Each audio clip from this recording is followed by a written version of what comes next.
Okay, good evening, everybody, and I apologize for the long wait that everybody has had this evening. And we would like to continue on with our meeting this evening. And I think the first thing on the agenda now will, go ahead. I think council wanted to address reasons for. Yes, yes.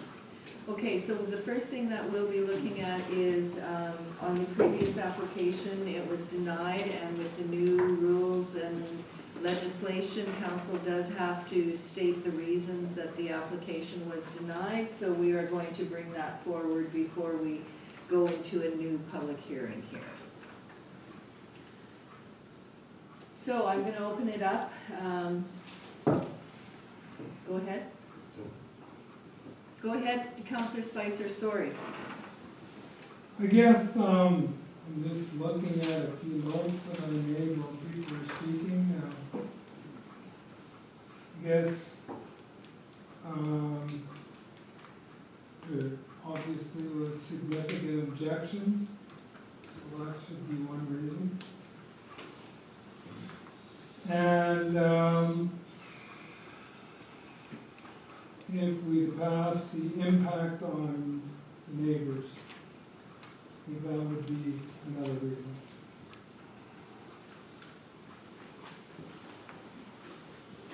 Councillor Boulanger? I'm just going to follow Riverview Planning's recommendation that it doesn't meet the development plan policies, and the overwhelming response from the ratepayers in opposition. That would be my two main ones as well.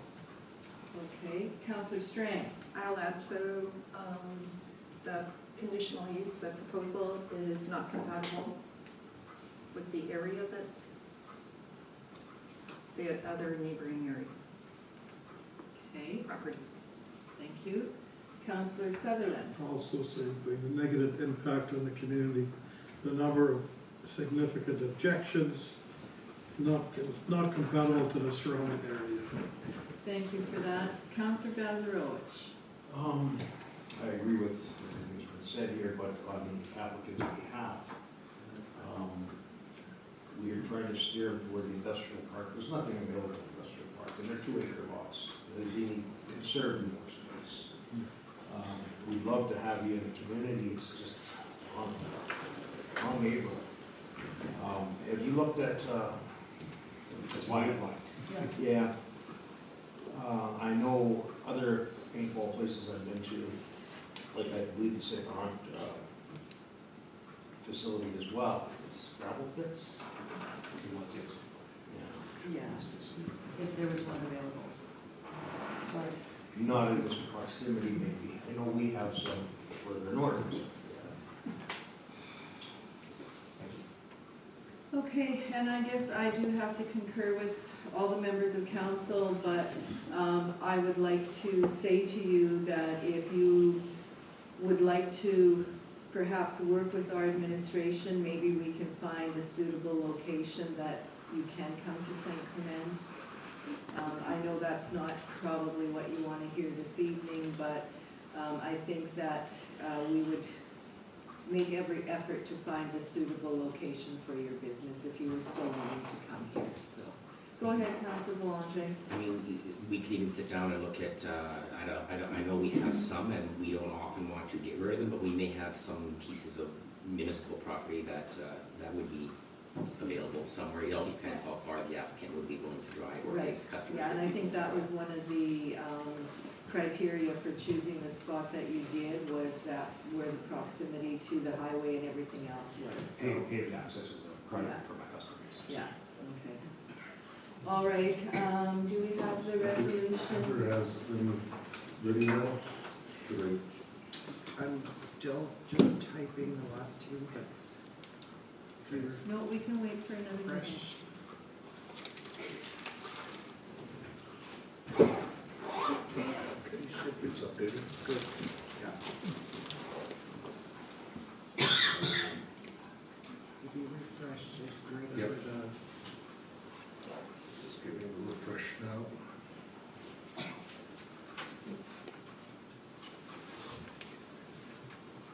I think I got everything.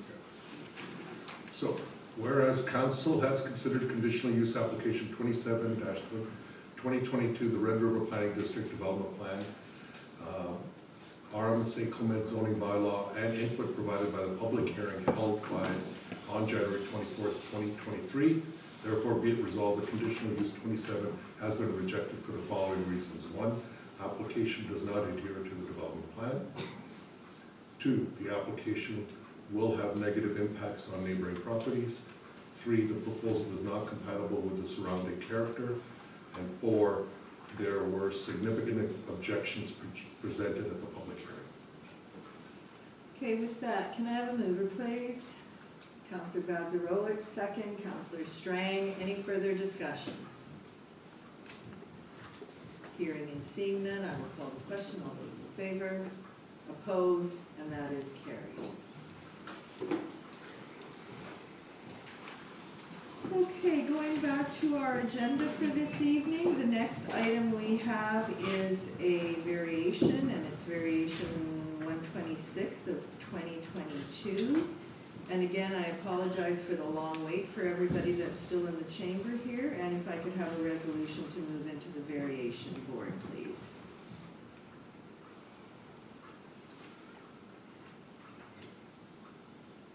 Resolved that the regular meeting be adjourned and the public hearing be open for variation order 126 of 2022. Can I have a mover, please?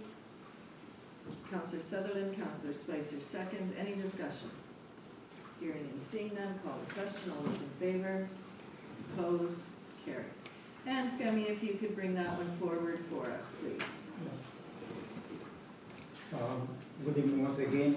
The various application DO 126/2022. The location is 5455 Henderson Highway Road number 17350. The intent of the various application is to increase the number of accessory structures from the required 2 maximum to 3 maximum on the subject property in the RR2 residential zone. This is a variance request table. It shows that the subject property is zoned RR, and in that zone the maximum number of accessory structures is 2.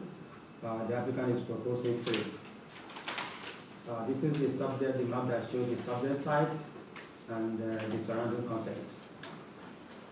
This is the site plan as submitted by the applicant. It shows the existing house on the lot and the existing accessory structures. For council's consideration, the intent of the subject proposal is to construct an 888 square foot detached garage. There are 3 existing accessory structures on the subject property. The proposed accessory building is shown to be 29.4 feet and 46.6 feet from the side of the property line, and a 20 feet minimum building separation from the existing house. There is no existing similar variance approval within the immediate vicinity. However, given the size, 6.6 acres, council should consider whether the number of proposed accessory structures is compatible with the surrounding area.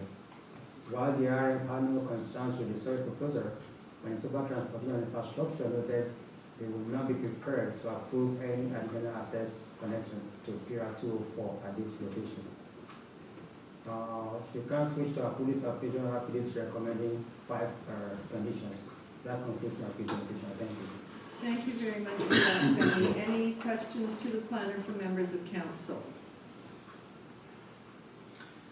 Okay, I don't believe the applicant is in the audience, but I believe he is on Zoom. So, Mr. Jelen, do you want to speak to application number 126 of 2022, the Catcher Garage? Just a couple words. Sure. The gentleman from the RRPD had kind of laid out everything out fairly clearly. The detached garage that is being proposed is going to be used for, regular daily use vehicles. What puts it into the variance situation is adding to the 2 existing sheds that you would have seen on the site plan. The sheds that exist are very small. There's a 10-foot by 10-foot shed and a 10-foot by 16 shed. They are, if it matters, they're completely invisible to any kind of traffic that would be going down Henderson Highway. Also, invisible from neighboring properties. So That's all I want to just kind of add is that there's a light impact to this structure, and it would be the only additional structure for the use of, again, daily vehicles. So that's all. Okay, thank you for that. I do not have anybody else on my list here, but I see that there are a few people in the audience here, so I will ask if there is anybody here to speak to Variation Order 126 of 2022 where are we at here? Oh, I'm just looking for the location. But is there anybody in the audience to speak to that? And it's 5455 Henderson. Is there anybody in the audience who wishes to speak to that application? Okay, if council is ready to deal with it, I will ask for a resolution to close the public hearing and we can proceed. Resolve the public hearing for Variation Order 126 of 2022 to close the regular session of council be reconvened. Can I have a mover, please? Councillor Boulanger, Councillor Strange seconds. Any discussion? Hearing and seeing none, I'll call the question. All those in favor? Opposed? And that is carried. Okay, so this is a variation order, and if council so wishes, we can have a resolution to bring it forward and see what happens. Whereas the applicant owner of tax roll number 17350, legally described as Part Roll 239, Plan 2711, and located at 5455 Henderson Highway, has made application of variation order number 126 of 2022 from maximum number of accessories 2 to maximum number of accessories 3, purpose to increase the number of accessory structures to 3 from the required 2 on the subject property. Therefore, be it resolved, variation order 126 of 2022 be approved with the following conditions. 1, that the variances be limited to what is being proposed in this application. Any further changes will require new variance approval. 2, applicant owner obtain all required permits from the River Planning District. 3, the existing 10 by 20 canopy shall be removed from the subject property. 4, the use of proposed garage is for personal use only and not to be used as habitable space or business. 5, applicant owner obtains a permit for Manitoba Transportation Infrastructure for the proposed structure. This order shall expire if not acted upon within 12 months of date of making. Thank you for that. Can I have a mover, please? Councillor Spicer, Councillor Bazarowicz seconds. Any discussion? Go ahead. How big is the property? What's the frontage on 6.6 acres. it? Sorry? 6.6 acres. 6.6 acres. And do you know the frontage? No. I can take a look at it.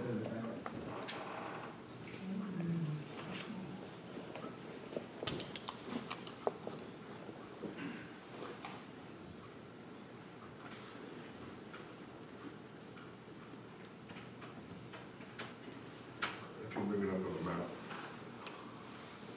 Let's see if I can. I can interject if you don't mind. I have access to the survey dimensions. It is approximately 100 feet. It's probably a little bit more than 100 feet, as there's a diagonal on the front of the property as it meets Henderson Highway. The survey dimensions describe the width of it being 100 feet. So where it meets Henderson Highway, it would be greater than, just because of the diagonal. Thank you for that.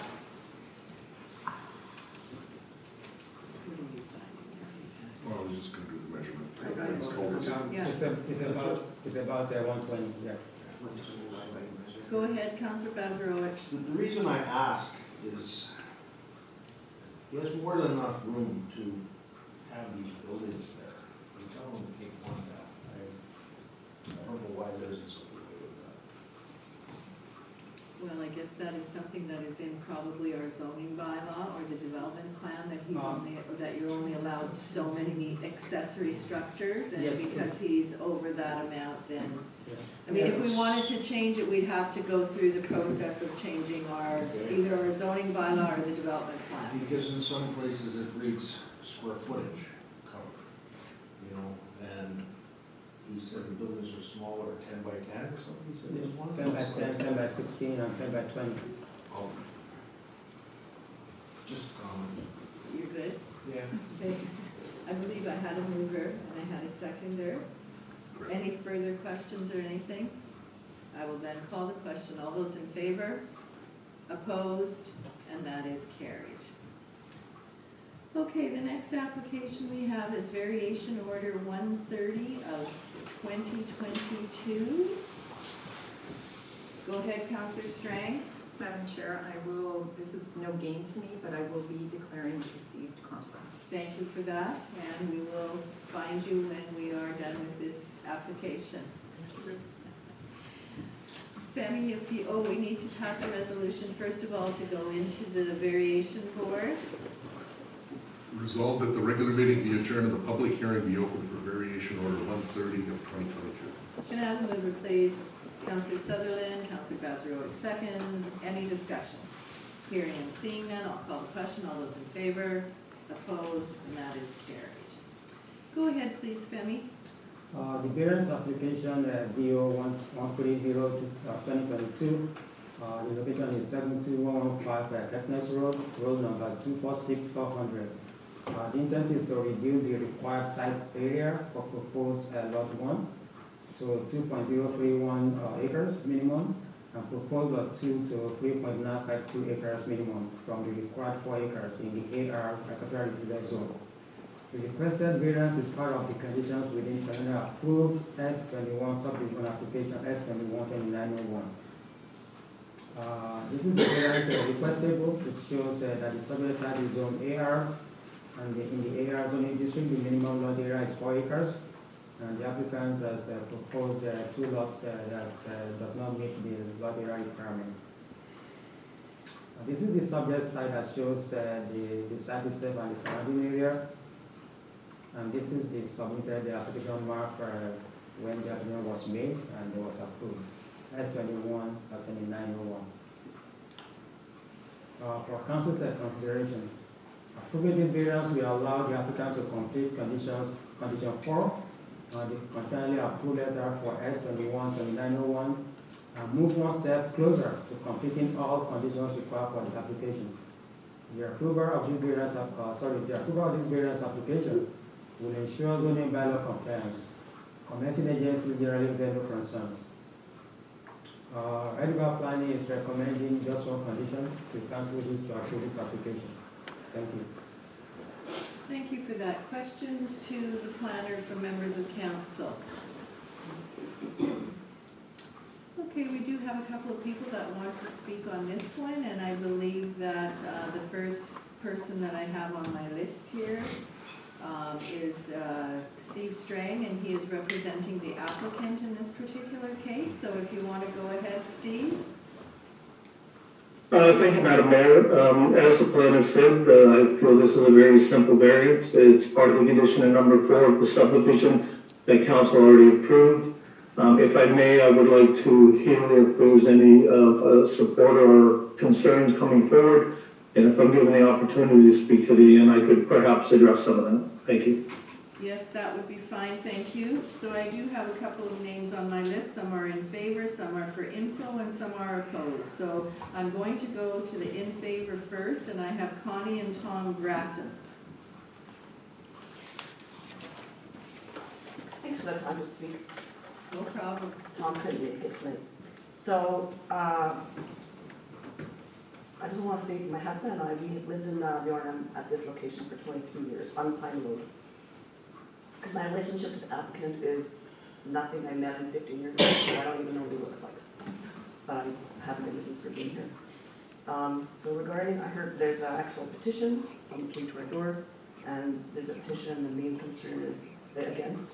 The main concern is about the threat of water and sewer coming in because there's a subdivision or a lot division. So regarding that, I also want to talk, so where I am, I'm 2 lots south of the owner's property, and between us is 1 other lot, and there's a house on there with a family of 4, and then south of us, did I say north of us was the property? And so south of us is another lot, the Deppendorfs, they have a 2-acre lot right next door. Behind us is Oh, and just past that lot is another even smaller lot, that's the Pollux. So 2 other smaller lots right on the street. Also, let's see, right behind us is, if anybody who remembers, there was a hog barn. I've been here 23 years, it closed just before we got here. And so to speak to water quality issues, considering all these, you know, locales of different residences. Never had a problem with water, never had a problem with water source. We drink our tap water every day. The driest of years, our well was fine. So I don't think there's any concern right now for having to bring in water and sewer, even with another lot on the street. What else here? I just want to say that I really support my neighbors in their progress of things. You know, the hunting Airbnb down the road, or the cat kennel behind us, or the guy across the street who just wanted to build a big shop for his dump truck. To me, this application makes a lot of sense for the RM to approve new lots in the area. Just makes sense, because that lot is a corner lot, it's got so much road frontage, it's just a blank field, and it'll save the owner from having to pay taxes on land that he doesn't use and has to provide weed control. To me, it's progress, and I support progress. And that's that for my statement. But I have a question. Can I ask a question of council? Sure. So maybe I'll direct it to Mr. Boulanger. With your experience with conservation. So in your best guesstimate, how long do you think would be for an area like ours, we'd be considered for sewer and water? And wouldn't it, I know you may not be able to answer it, but I just want to put the question out there as a thinker. I'm going to redirect that question for you. Okay. Okay, go ahead and finish, and then we'll redirect Do you want me to start over? No, Okay. that's fine. So, and would it only become an issue if there were water quality problems like they had here in East Locker? I'm gonna ask our CAO to answer that for you, so thank you for that question, and I was gonna kind of comment on it, but I'll let our CAO answer it. What I can tell you is there are no immediate plans, and there are no short-term or medium-term plans. What will happen is if sewer and water come, it'll come to the industrial park well before it comes to Kirklees. Thank you. Thank you for your comments. Okay, another one I have for in favor is Robert and Pam Fuchik. Did you want to speak this evening, Robert or Pam? I can only speak for myself, but my wife wants to speak. She can. Okay. She has my permission. Okay, good. Okay, so I'm in favor of it, but it occurred to me, like, well, waiting before I was speaking, where would the access be to that property? Because it has 2 frontages. Is it going to be Kirkness Road or Pine Road? I think that was determined in the subdivision, was it not, Femi? According to how it's been listed here as Kirkness Road, so that would be the frontage. Frontage would be on Kirkness Road, Robert. Okay. And the other thing I was going to say is, like, both sewer and water, I'm in favor of that. So, the sooner it comes along, I'm happy about it. You might be waiting for a while, but it will eventually get there. Okay, that's it. Thank you. Thank you. Okay, now I have a couple here that are just for info. So I have Rob and Lisa Ervick. Did you want to say anything at this point in time? I was for against. I was for opposed as well. Oh, okay. I don't have you that way. So did you want to speak in opposition? Yeah, I can start. Sure. If you want to just come to the podium, please. My name is Lisa Ervick. I have lived there for about 18 years. We live at 72083, which is on Pine Road South, which is just across from the proposed division of properties there. I'll speak for myself because I know there's others that are coming up that have reached out to the community and can speak to their experience about that. Like I said, I've lived there for 18 years, hope to live there another 30 years. I feel like the lot as it stands fits in well with the other surrounding lots where the properties have mature tree lines between established residents, and that lots are 4 acres or more. There are a couple that are old lots, from before I think there were the bylaws about 4+ acres in the AR zoned areas. I do feel that it opens the door for other surrounding lots to become smaller infill lots as well. And it opens it up for 2-acre lot subdivisions in the area as well.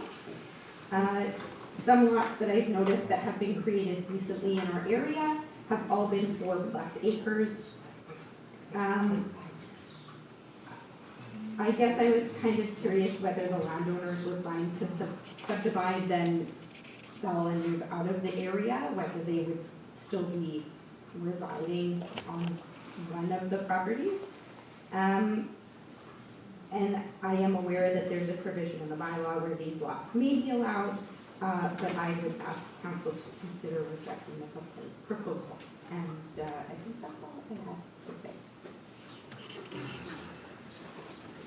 Okay, just for clarification purposes, this is a variation for the size of the lot. The subdivision has been approved previously, so what we're talking about here this evening is the size of the lot. Okay? So, just so you know that we're not talking subdivision, okay? Go ahead. Yeah, I'm Rob Urbick. Thank you very much for your time and letting me speak. I, of course, live where Lisa lives, across the road. From this proposal, we figured that the 2-acre lot does not fit in the area. A lot of us have moved there because the zoning AR, agricultural restricted, and we went around with a petition. We did have 23 people, we didn't get out much, we did have 23 people sign. Some actually called me to sign, and a lot of us moved out there for a lifestyle of country living, and one of the draws for us when we moved out there was the AR zoning, 4+ acre lots, and yeah, we're so happy with the area. Instead of selling, we just recently sold our house that was on the property and built new.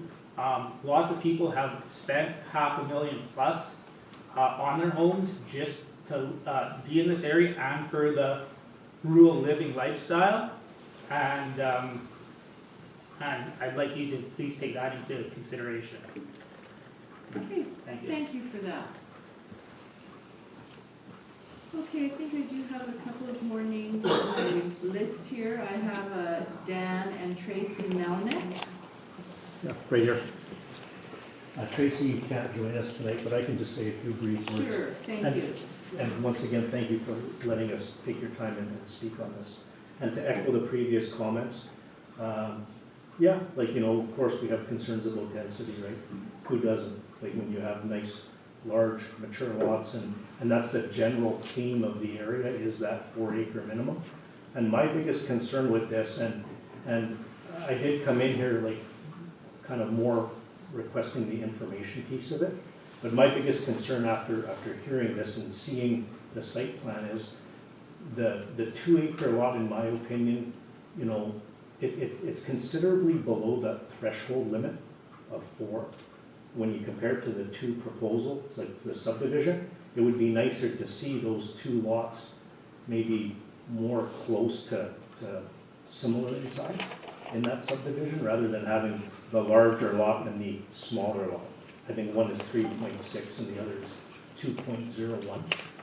In my opinion, I think council should give consideration to, when considering the lot sizes, that those sizes are kind of brought more, you know, closer, or as close as possible to that threshold value.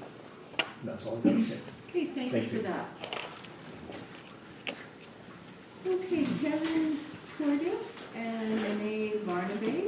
Yeah, Renee can't be here tonight. Okay. She's my wife, but I have some information, so. Thank you. Thank you, Council. Appreciate the opportunity to speak. I'll be as brief as I can.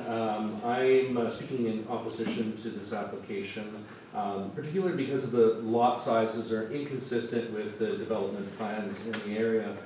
Specifically, this is a agricultural restricted area that is asking for 4-acre minimum lots.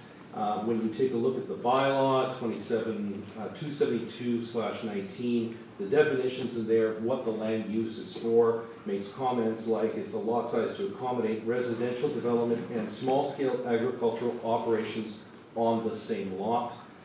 It talks about ensuring that the usage of the land isn't going to conflict with agricultural use, and that it also maintains the character of the municipality and also doesn't inappropriately drive land values up in that area. When we were made aware of this application, a group of us did get it together and go around and get signatures. As was mentioned, we had 23 different landowners and residents in the area, most of which are using their land in exactly that format of a combination of either agricultural through renting or homesteading, some animal husbandry, as well as residential use in those areas. The spectrum of people that supported our opposition to this application have a range of land sizes from, I think the smallest landowner is 1.8 acres, up to 40 acres of land. The smaller lots in those areas, those residents that we spoke to identified that their land had been divided prior to the bylaws coming into place and the development plan for that area, but they supported the idea of maintaining minimum lot sizes as a means to ensure that the land use sticks with that agricultural restricted, that combination of residential and agricultural activity in the area, and that's why we brought that application. I did submit some information, including our petition earlier, as well as some maps that demonstrated the landowners that we spoke to and where they lie in relation to this applicant. And I'll leave it at that. Okay, yes, just so you know, we do have that information, like the petition. We all have copies of the petition. It's part of the public agenda. Wonderful. And we also have the maps where you've noted on there by little flags the people that you spoke to in the area. So we have all that information. Most appreciated. I Okay. think that's it for me. Thank you so much. Thank you. Okay, I believe I have one more person on my list here, and that is Mike and Elizabeth Posey. It's right here. Okay, We don't really have, we're just in support of it. okay, In favor, so that's what it. okay. And we're like with Connie, how she was talking. Thank you for that. Okay, so that is, I don't believe that there's anybody on Zoom other than Mr. Strang, and if we have no more presenters, I will ask Mr. Strang if he would like to comment once he's heard everybody that there was to speak. I'm just gonna check to see if there's anybody else that was not on my list that is in the council chamber. Is there anybody else in the council chamber this evening that wishes to speak on this application and I didn't call your name? Okay, it looks like everybody that wanted to speak did have that opportunity, so Mr. Strang, if you want to go ahead, please do so. Thank you, Madam Mayor. I do have a few things I just want to say. First of all, regarding the petition, it's difficult when petitions go door to door and what the folks are told at the door. So if I was living in a nearby area and I was told that we got to stop this because the sewer and water is coming in, I may have concerns, but the truth of the matter is, and as you hear from your CEO, this is not a settlement center here. It's zone AR. And the owners, and by the way, the applicants have been in the area, I don't know, 50, 60 years. They have the right to try to apply for this variance and do so. And it's unfortunate that these concerns didn't come forward during the subdivision process, or even further that they never walked across the street and talked to the neighbors and say, hey, I have concerns when we talk about it and try to work something through. So the fact of the matter is there will be no sewer and water coming to that area, probably not in my lifetime, and I doubt in theirs. And the other thing, somebody mentioned something I think about assessment, and as we know, assessment is based on the sale of lands, and if sale of lands are active, they don't affect assessment. Assessment doesn't put your taxes up. It's the demand or the need of money for the municipality to operate within the municipality itself is what's going to drive those taxes. So it has nothing to do with that. So I see that unfortunate. The applicant is looking at those lots. We're looking at a piece of property where the frontage is sitting at approximately 475 feet on Kirkness Road, and the side portion is 603. I think the only thing that is different is the uniqueness of the lot. It is a triangle lot, and if you look at many of the lots that are going to be across, they're more rectangular. But there's ample room within this property to have a septic field, to have a well, to have a garden. Maybe they won't have chickens and cows or whatever in the yard, but I don't think there's a lot of people out there that have that now. So I really feel when it's come forward, it was a valid request, and since the subdivision has already been approved by council, we think this condition number 4, for the variance, we ask that it be approved also. So I think that's all I have for that, and I thank you, Madam Mayor and Council. Thank you very much for that, Mr. Strang. Any other questions from council to the applicant or the applicant's representative or the planner? If council is ready to deal with this application, I did ask if there was anybody else in the chamber here, and there was no one, so if I could get the resolution then to close the public hearing for variation 130 of 2022, please. Resolve the public hearing for variation order 130 of 2022 be closed and the regular session of council be reconvened.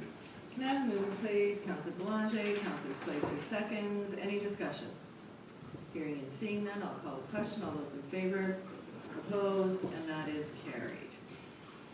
Okay, we can move forward then with the, no, we need the resolution for the variation first, please. Thank you. Whereas the applicant owner of tax roll number 246-400, legally described as lot 19, block 1, plan 1792, and located at 72115 Kirkness Road, has made application for variation order number 130 of 2022 from site area 4 acres to site area proposed lot 1, 2.13 acres, site area proposed lot 2, 3.952 acres. Purpose to reduce the minimum site area for proposed lots 1 and 2 within the AR, agricultural restricted zone. The request variance is in this application as part of the conditions within the conditionally approved subdivision application S21 of 2901. Therefore, be it resolved, variation order 130 of 2022 be approved with the following conditions. 1, that the variation be limited to what is being proposed in this application. Any further changes will require new variance approval. This order shall expire if not acted upon within 12 months of the date of making. Can I have a mover, please? Councilor Bazarowicz, second Councilor Sutherland. Any further discussion? Hearing and seeing none, I'll call the question. All those in favor? Opposed? And that is carried. Okay, we'll wait till you get back and go to the next application. I'm just gonna go get Sandra. Yeah.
point?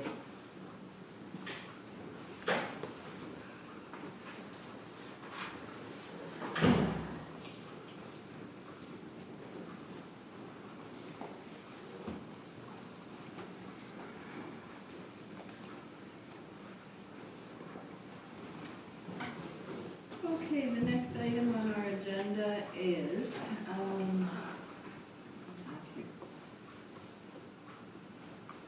variations and or a subdivision and a variation.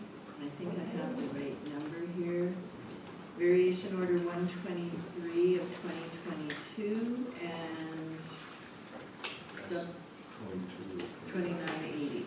Okay, so We're going to start off with this. we're gonna do the subdivision first, so, we do not need a resolution for this one, but we do for the variation, correct?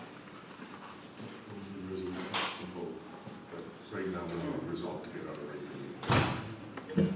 So resolve the regular meeting be adjourned and the public hearing be open for subdivision. That's 22-2980. Can I have a mover, please? Councillor Sutherland, Councillor Strang seconds. Any discussion? Hearing and seeing none, I'll call the question. All those in favor, opposed, and that is carried. And Femi, if you could walk us through that the subdivision, please. The subdivision application S22-2980 is an unaddressed parcel, Raleigh Road, road number 48600. The intent is to create 20 lots from an existing parcel of land with lot sizes ranging from 2 acres to 2.5 acres in the AR zoning district. This is the subject site that shows the site itself and the surrounding area. And this is the submitted application map as the subdivision map as submitted by the applicant. It shows the 20 lots and the road that we created. Like I said, the subject site is zone AR, and in the AR zoning district, the minimum lot area is 4 acres, and the minimum site width is 198 feet. One of the columns is showing what the applicant is proposing in terms of the lot area. 2 acres to 2.45, and it meets all the lot width requirements of the zoning bylaw, but not the lot area. For council's rapid analysis, while new lots in the areas must be at least 4 acres in size, policy 4.11.1 of the rapid development plan allows for smaller residential infill lots so long as certain criteria are met, such as new lots being along an existing developed public road and of a size similar to existing lots along that road.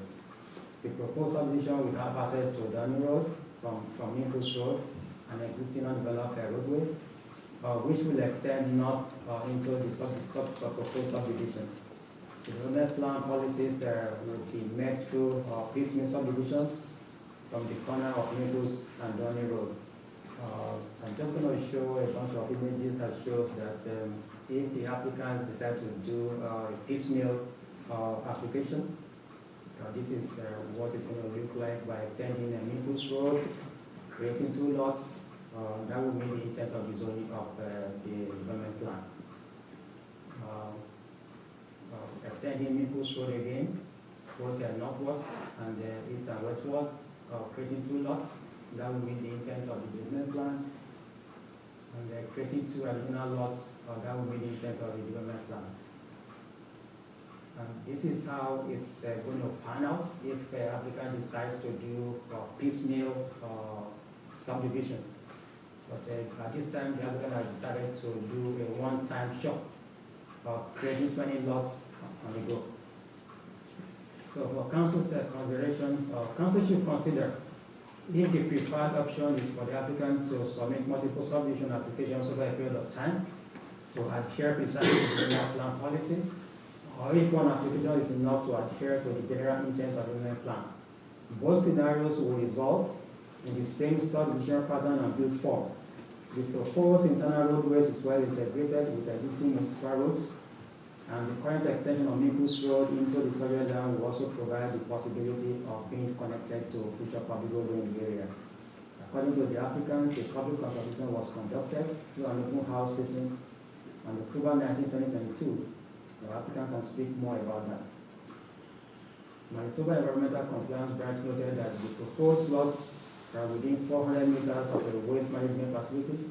Construction of any building within 400 meters of such facility must not occur without the written approval of the director, subject to satisfactory methane gas migration assessment conducted by qualified consultant. I just want to say that for that particular Manitoba environmental compliance comment, conditions 4 and 5 have been provided that takes care of that particular comment. Manitoba Hydro, Shore, and Belen Chairs advises that easements are required. Other commenting agencies did not have any concerns with this proposed subdivision. RPD's recommend approval, subject to 10 conditions as listed in the planner's report. That concludes my presentation. Thank you. Thank you for that, Femi. Any questions from the council to the planner?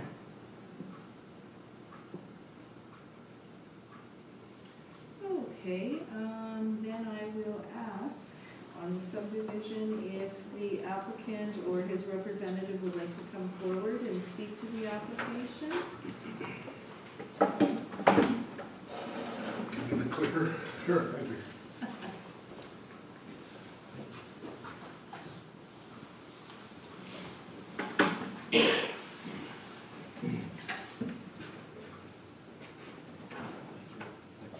My name's Matt Glavin, 1 Terracon Place on behalf of Terracon Development. Thank you very much for the opportunity to speak today. I think I'll be speaking to both the subdivision and the variance here. As I understand, it's a combined hearing. That's what we have provided. So I think there'll be a bit of overlap in things that I say. So just to run through a bit of an outline of what I would like to present here. I'm going to talk a little bit about our visions and goals of what we have proposed, provide a bit of context of some past applications, details as the planner has indicated about our open house. We have conducted an environmental analysis. I'll run through some planning compliance legislation, details of our concept plan, and then talk about some past projects and next steps. So firstly, our vision. One of the things that we like to do when we establish a development in a new neighborhood is really build on sound planning principles. And so we like to follow the guidance that's put forward within the development plan to really achieve orderly, compatible development, really create a good quality of life. So the area is defined as an infill area, and we want to maintain those ties to the overall community. We want to provide complementary housing types that coexist with the surrounding community, and build a neighborhood that interconnects and links to the surrounding neighborhoods. Really provide opportunities to experience the outdoors in a rural setting. So just to provide a bit of context, there has been a couple applications in the past with respect to this property. This council will be familiar with it, dating back to September of 2021. There was a development plan amendment that proposed to designate part of it general development and part of it business park. That application was unsuccessful, and there was a later application in January of 22 to amend the area to solely general development, also unsuccessful. Both of these applications were really not appropriate for the infill area. We don't want to go down this same avenue, so we've applied under the current designation as ag restricted.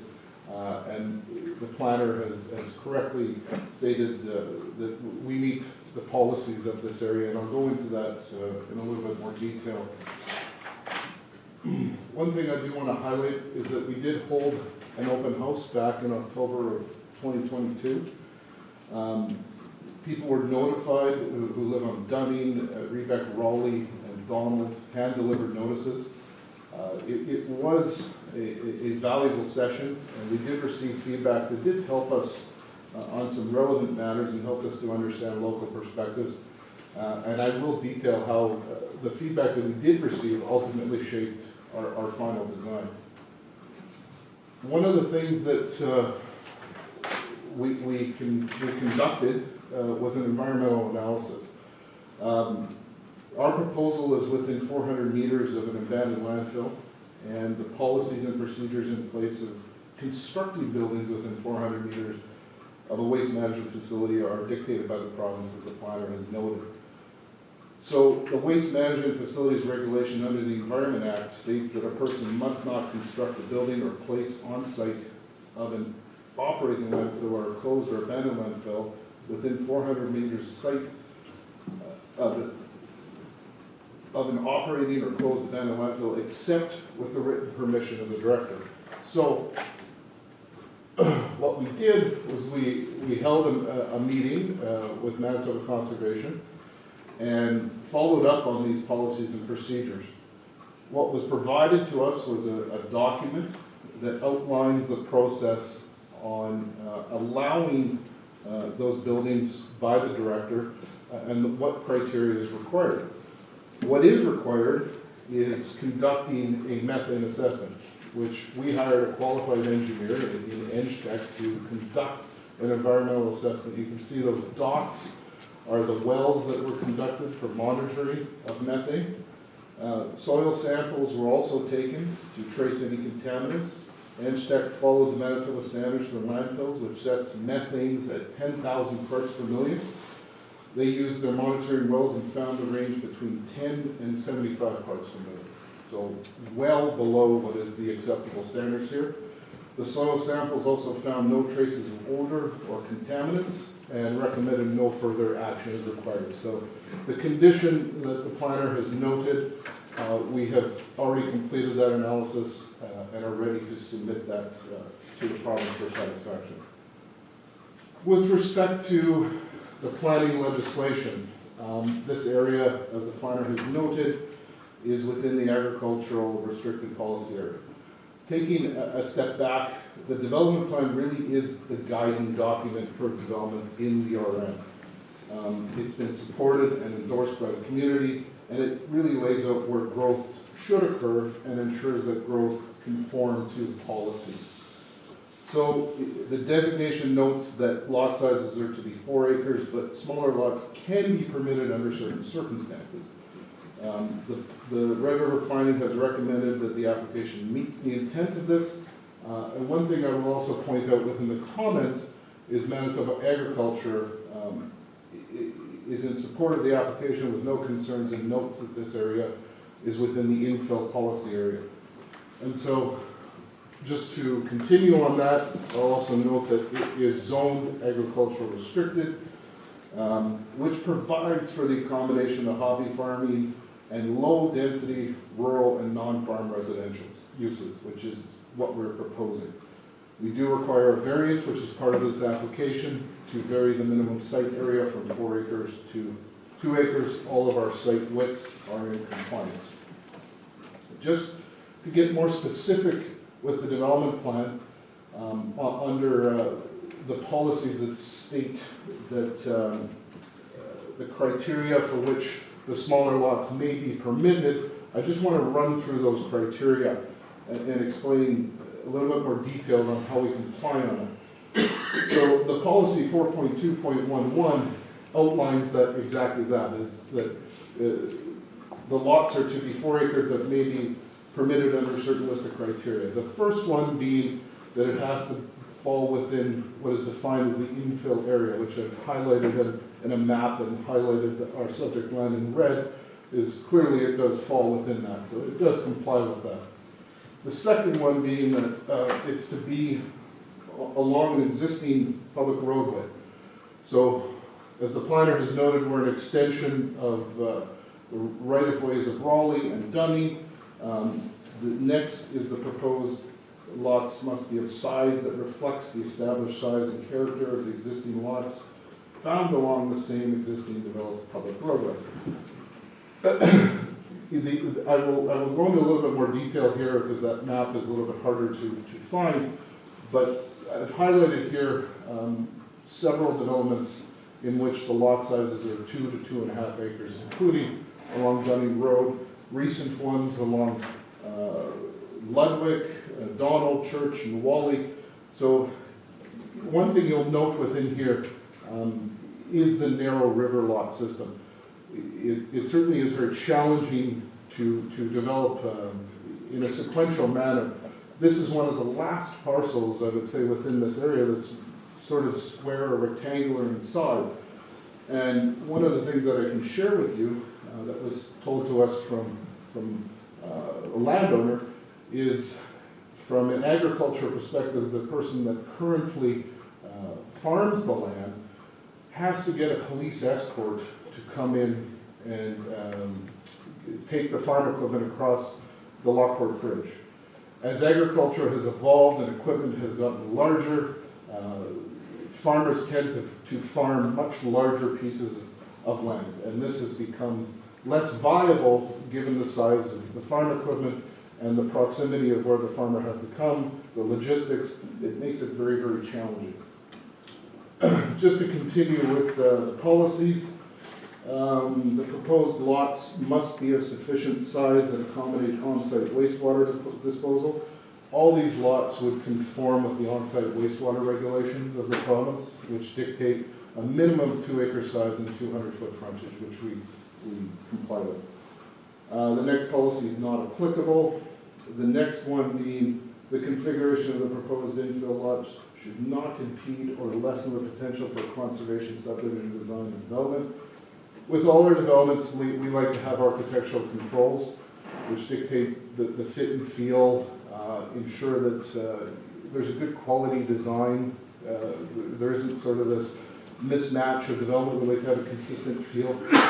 And one of the things I think we would promote is the positioning of houses to one side. Should services ever come there one day, there'd be the opportunity for further subdivision, as this policy states. And the other one is the configuration of the proposed infill lots must accommodate the extension of public roadways per the adopted concept plan or secondary plans. And that's one thing I can highlight, is that we have allowed for the extension both to the north and to the south, which is what I will highlight. This is our legal plan of subdivision. It's a little bit challenging to read the dimensions, but what we are proposing is 20 lots at 2 acres in size. And I'll show this in a little bit more detail. It becomes a little bit more clear to see on the next slides. What this one shows contextually is related to that policy that I previously referenced, is that ability to connect to the north. That was something that we heard in our open houses, our open house I should say, is the ability to connect to the north. The other thing that we heard that we made a modification of was in our concept plan that we showed at the open house was a 66-foot wide right-of-way. And we heard that should be wider. We adjusted that to 80 feet. So that was something that we heard and we adjusted. So the other thing here is just a zoomed in perspective. It's rather simple design that reflects the character of the area. The one thing I will highlight here is those orange portions that are the future connections. I would like to note that the southern connection that would lead to Minkus Road, our proposal is to have that as an active transportation corridor that would serve as well as an emergency vehicle route with removable bollards. So as to not have vehicular connections onto Dunny, but rather pedestrian connections, and the unlikely event of an emergency vehicle would also have the opportunity to come up and access the site.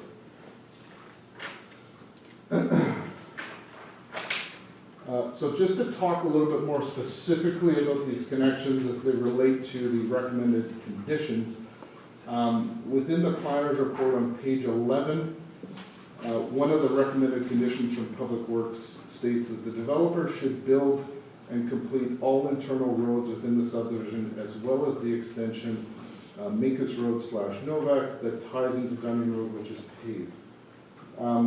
We've designed to have a second means of access to the south, as I've shown in green, as well as the orange with that black box around it. What we're proposing is an active transportation pathway that would also serve as an emergency vehicle route.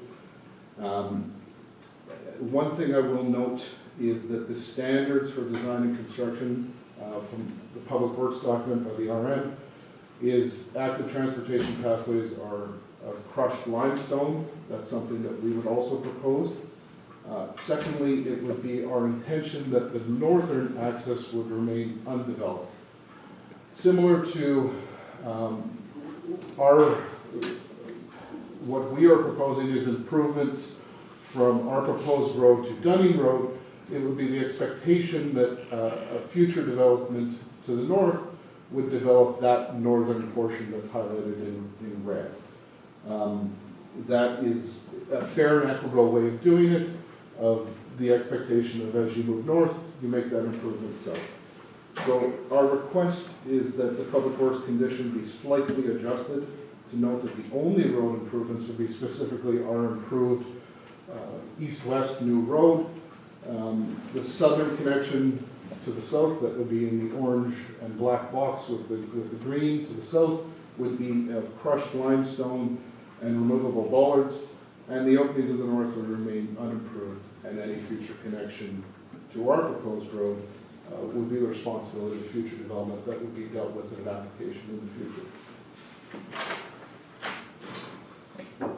One thing to also keep in mind is thinking through the three lenses of sustainability when we propose an application.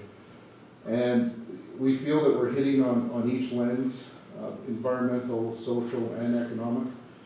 We're promoting an active living, large rural lots.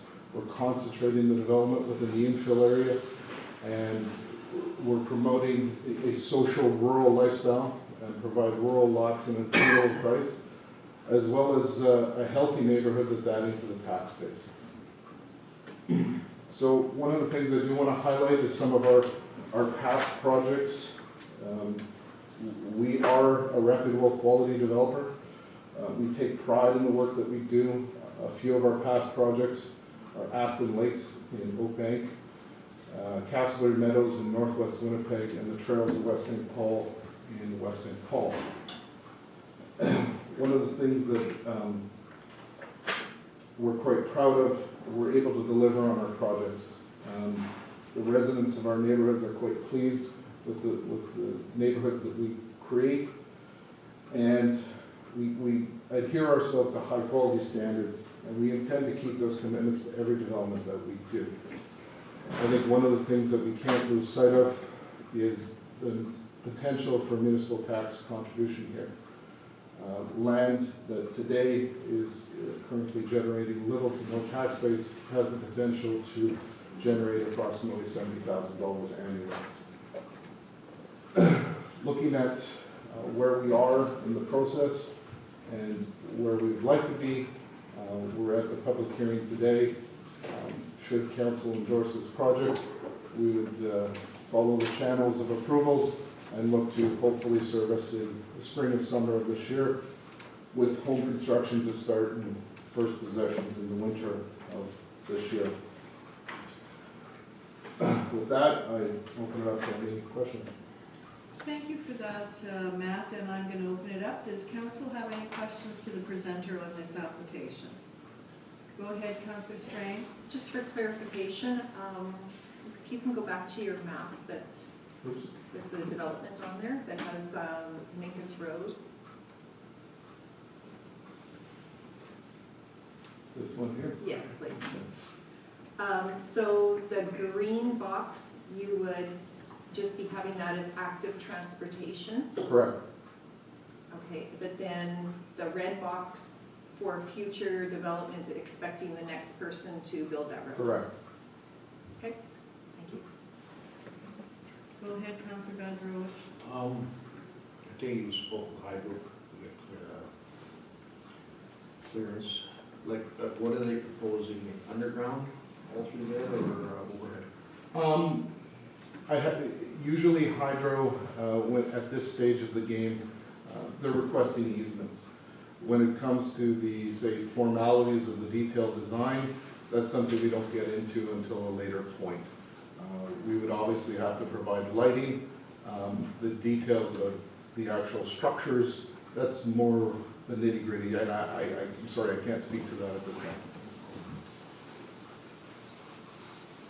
Mayor, may I just seek Yes. clarification? Go ahead. Just for Councillor Strang's question, you're proposing gravel for the green part, and for the orange part right above it? That would be correct. So everything, say, south of our proposed road would be the crushed limestone AT pathway with removable bollards. The area north of our proposed road would remain undeveloped, unimproved, I should say. I'm asking about the black box, black and orange. The black and orange as well. So where I am saying our proposed road here, everything south would be the crushed limestone with removable bollards. This area in here would remain unimproved. I have a question on this. Is there enough right-of-way if that's gonna be put into a road eventually? There's the active transportation walkway, we're gonna call it, right? Is there enough right-of-way for that to be made into a road? There is. The policy was in the past, was 66 feet. Yeah. And that's why the previous Minkus Road there was at 66 feet. So this was a continuation of 66 feet. Our new policy now is 80 feet going forward, and that's mainly related to the slopes of the ditches. Okay, so the right-of-way's there. The right-of-way's there. Yeah. The one thing I will note, Councillor, with respect to that, is the right-of-way, yes, does exist at 66 feet. So the proposed right-of-way that we have here is also 66 feet. Our hands are tied. Yes. What we did here within our open house was we did have this at 66 feet. We heard, can you make that bigger? We did. We made that 80 feet. So to match our proposed right-of-way as well. The one thing I would note is the intent of us having an active transportation pathway for emergency vehicles is, should one day this, say, interconnected roadway come, it would likely be improved. And it probably would be improved to an urban standard. For all we know, services would be there. 66 feet would be more than enough for that. Thank you. And just further for clarification is, I think what the traffic to go north would, in the future, would be going down your road and then up north, as opposed to coming up down Minkus. I think what you're saying is, say, come down and continue coming down, whereas it would come down and go out. Go out or the opposite direction if they're going Correct. the opposite direction. Yes. I mean, it's really So up it to wouldn't be council. impacting Dunning. No, but I just want to know if there's. These are, Yes, there's enough. these are really future discussions and future applications down the road. We've provided that opportunity for good planning, for connectivity to other developments should they come in the future. How they connect out east, or for that matter out west, that's ultimately for council to decide. We've left that opportunity. Okay, anything else? Go ahead, Councillor Belanger. Can you go to the previous slide, please? This one? Yeah. Yeah. This is the active transportation / emergency service route. Correct. The bollards are going to be here somewhere? They would likely be at both ends. At both ends. So if it was to be used for emergency, how do you move the bollards? Or who moves the bollards? Sorry, I shouldn't say that. They would be on Dunning. Typically what we've seen in other jurisdictions is that they're keyed, and the fire department has a key that go up and they remove it. Anything else? Go ahead, Councillor Strand. Just going with this area. But, so you said they'd be at one end? Yeah. What's going to be at the other end from stopping somebody driving through and then getting stuck at the other end? Is there some kind of? Again, not opposed to putting them at both ends. It's just, I I'm think just saying it would be more logical to put them just at one end for simplicity purposes. Okay, thank you. Okay, anybody else?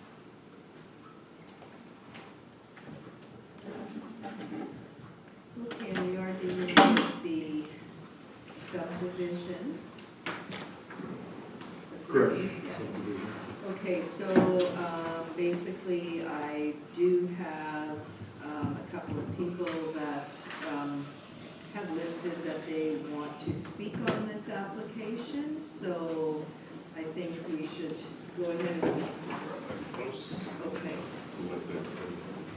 Oh, I'm sorry. That's okay.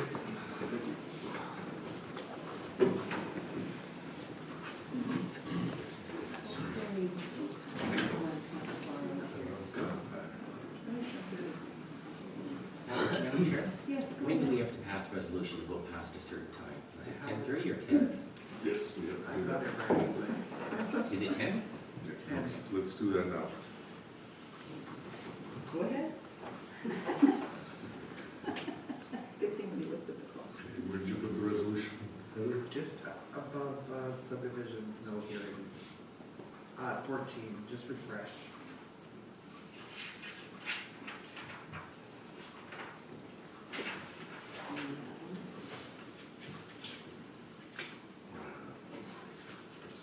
What was that earlier? Oh, you gotta put the extension to. Depends on make it to. 1.5 hours is what I'm recommending. Okay. Resolved that the meeting be extended to 11:30 PM. Can I have a member, So it runs up please? to 12. Councillor Kazarovich, second. Councillor Strang, any discussion? Hearing and seeing none, I'll call the question. All those in favor, opposed, and that is carried. I'd like to end the evening. Okay, so going back to our public hearing here, I do have some people on my list here who want to speak on the subdivision application. And the first name I have on my list is Jerry Clement. Did you wish to speak, Jerry?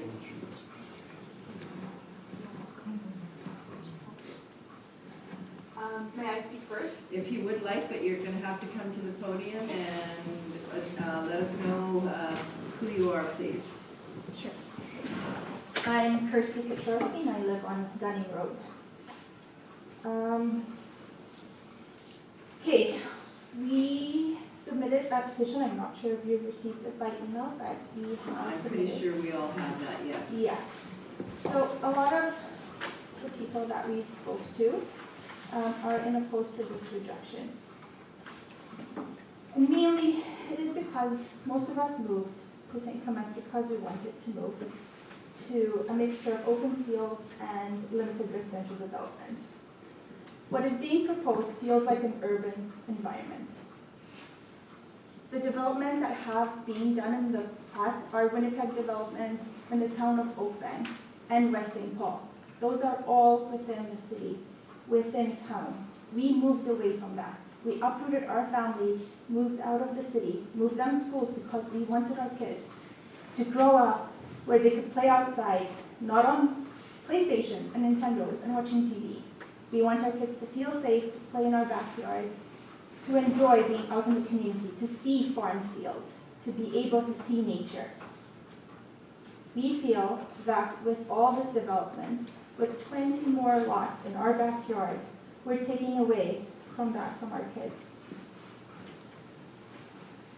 The buffer zone, I may not quite understand how you went about it. However, I do want to speak to all the people that had to build and comply with the buffer zone up to this date.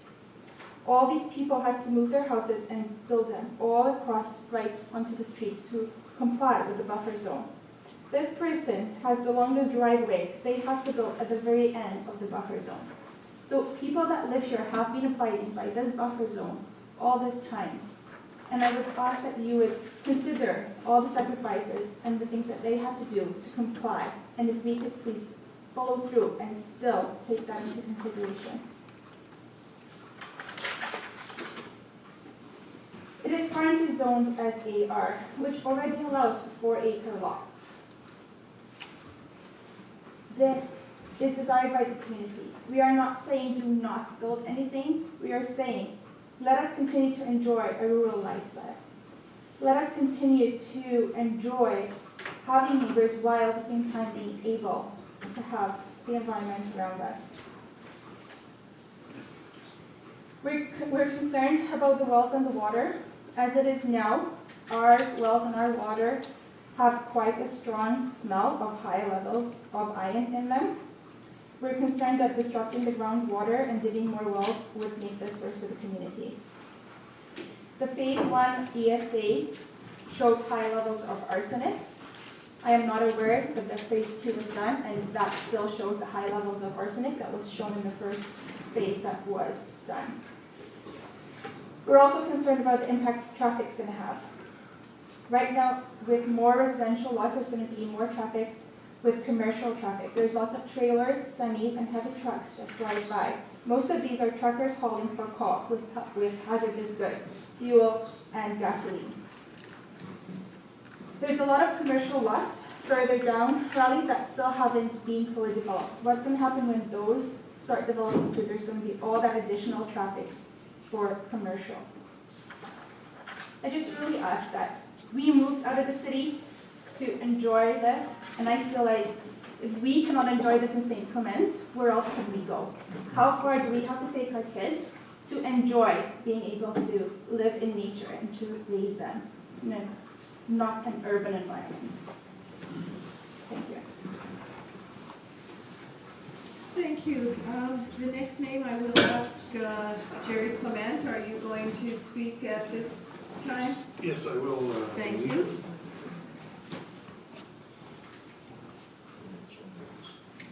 Thank you, Council. And I'm sure that all of you councillors have seen the petition that is being written up. There was visited 39 residents, so there's 35 that have signed the petition. Now, a big part of those that signed the petition is they are opposed to this development because they moved out to Dunn Road and Quebec to be out in the country. And the other residents that signed this petition are very concerned about water, the wells, because there's going to be proposed 20 new homes. So there'd be 20 new wells and also 20 new fields. So there's a big concern in those two factors. So that's all I have to say for right now. Thank you. Thank you for that. Okay, I do have another name here, Les Giesbrick.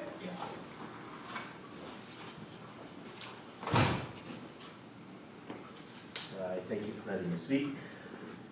I moved out there, I don't know, maybe 8 to 10 years ago. Yeah, same idea, we're all style like it.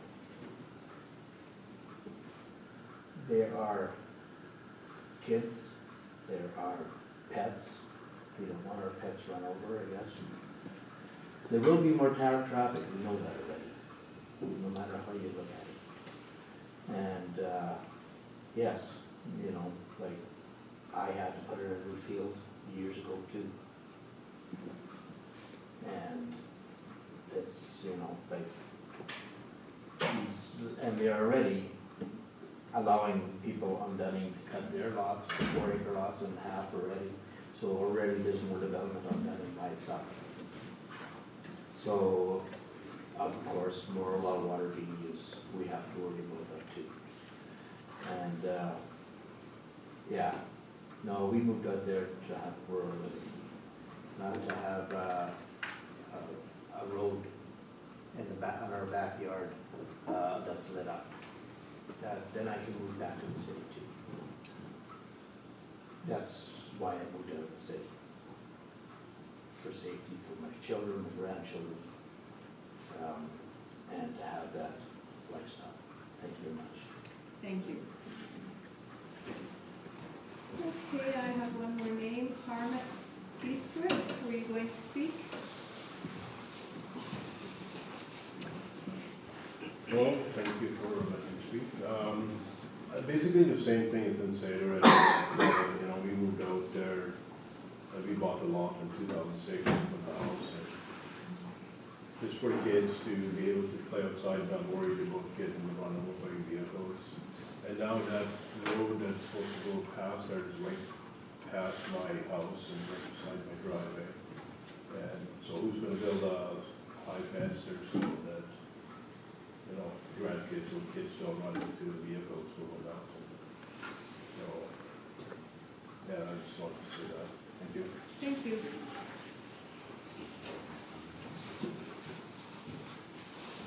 Okay.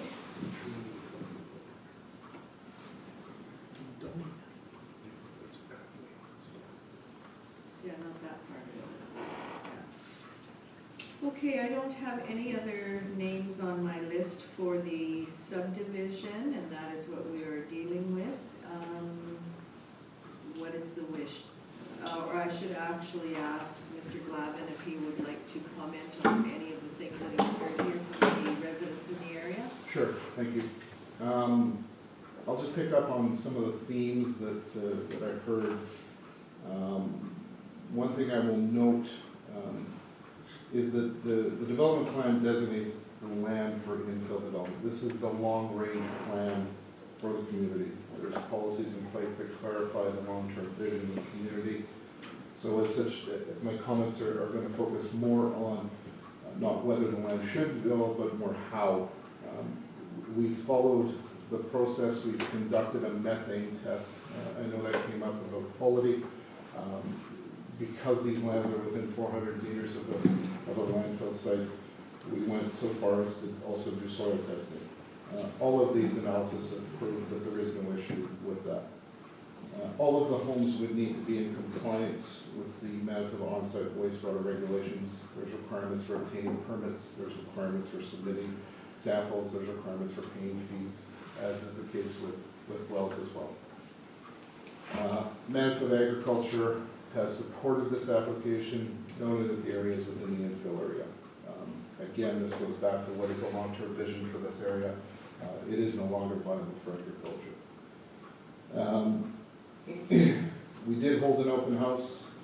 People may not agree with the proposal, but it helped inform us. We do the best to inform people. We listened and we made adjustments. We've made the no vehicular connections to Dunning. That was something we also heard, as well as made the wider connection to the north. There seems to be some concern about losing the rural feel. The term rural is often battered around and is subjective to some people. Some may say that a home within a quarter section is rural. Further subdivided into a 10-acre parcel is rural. Subdivided once more into 2 5-acre lots, maybe rural. Subdivided all along the frontage of that quarter section, is it still rural? The answer is yes. Rural, by definition, is large unserviced lot. This is what we're proposing. The examples, yes, that we have shown in our past projects, they're urban. This is a rural subdivision. It is rural, unserviced, large 2-acre lots that provide families with that freedom of playing in their backyard, of kids throwing frisbees, of doing those things that don't lend themselves to small urban lifestyle. This lends itself to that.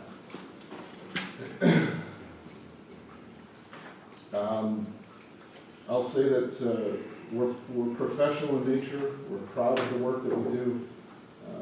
We're wanting to invest and follow the existing policies that are in the planning documents, and we want to be part of the community and are excited to bring growth to St. Clements.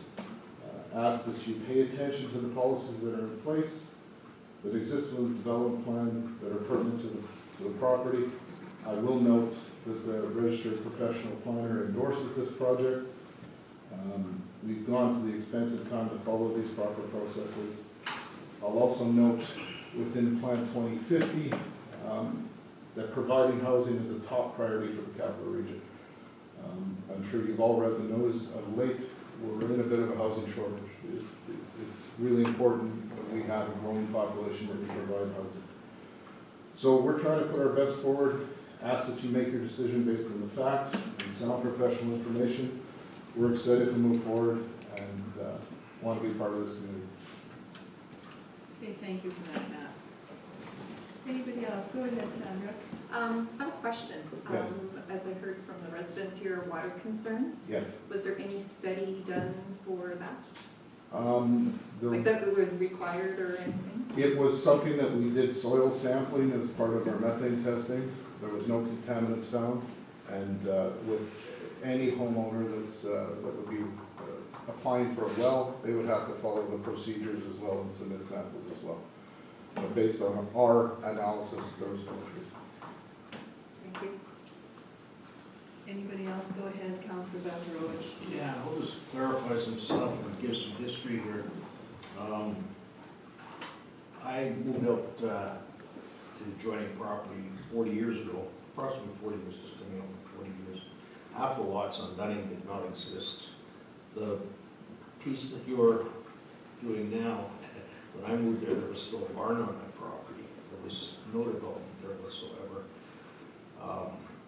Also, the house, there was a reference made to the house in the middle of the field. You said it was just a buffer zone. That house was built by the person that built the house up on Rebec. He divided, he built that house there because Dunning Road was coming through, and that's why he built there. And that's all I got there. Okay, anything else? Okay, because this was the subdivision, we do the subdivision resolution and then do the variation. Okay. So is council prepared to bring the subdivision resolution forward? Yeah. Could, Go ahead, Councillor I Sutherland. just wondered if provisions could be put in for, say, trees or a buffer zone be planted on those back lots off Dunning. It's still treed already, It's treed back there, the whole thing. for the most part, no. I haven't been Didn't back. think it was. No. There's no trees. I don't think so. I think that's a lot dependent on how the design of the septic fields and so forth is going to take into consideration. These are residential lots. There's trees. Councilor, to your point, one of the things that I did mention earlier is that we do have architectural controls in all our developments. We would make it a requirement on that back property line that it's fencing. Fencing? Fencing.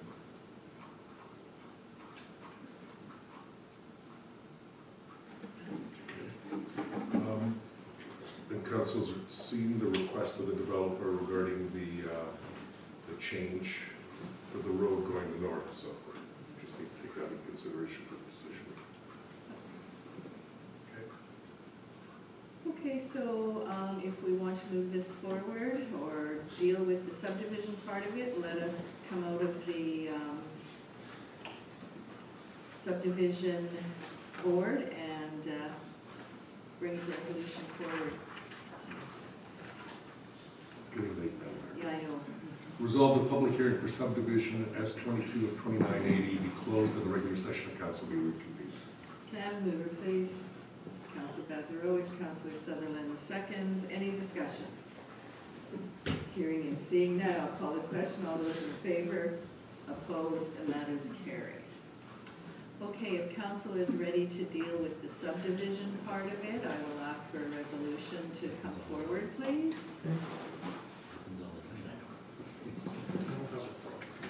Regarding subdivision application S22 2980, proposal of Caricon Development Limited to subdivide all those portions of OTM lots 267, 268, 269, parish of St. Andrews, which lies on the west of the western limit of the road allowance west of the adjoining RLY Plan 12 WLTOL division, except for firstly out of the said lot 269 SLOI 66 Park Drive.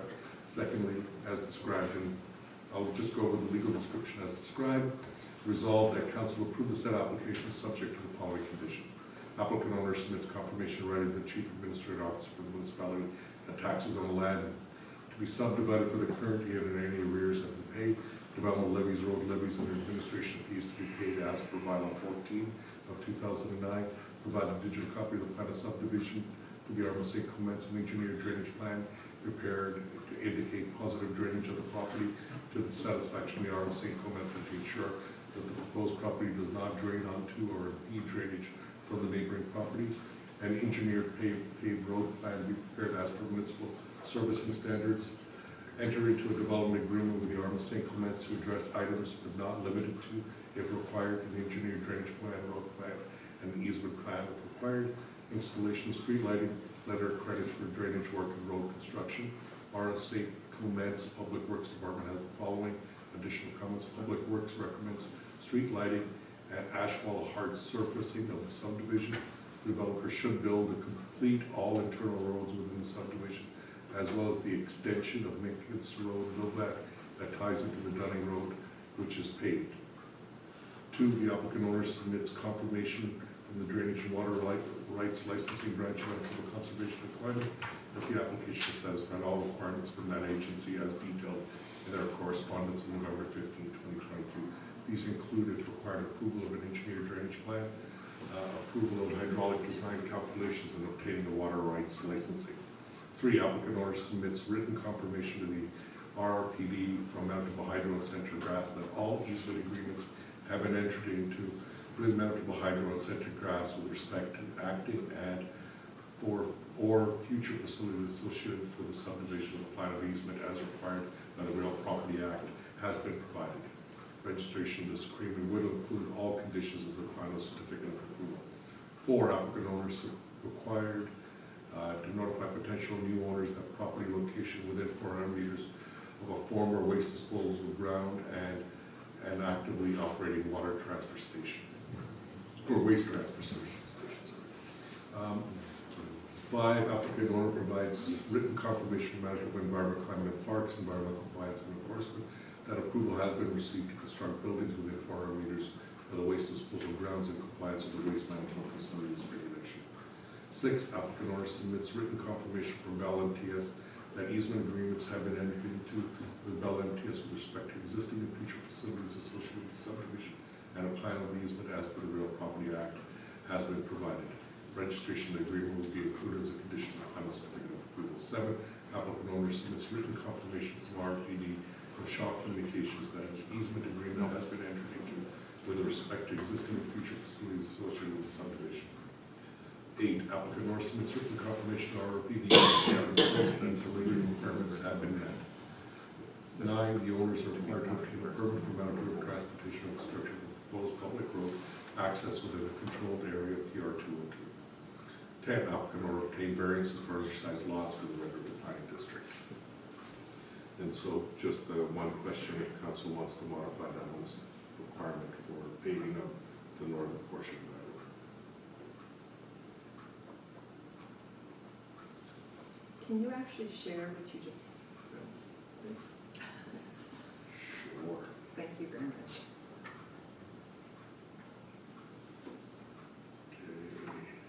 Go ahead. I have another question. Would swales be required for drainage? I think, No, until. yeah.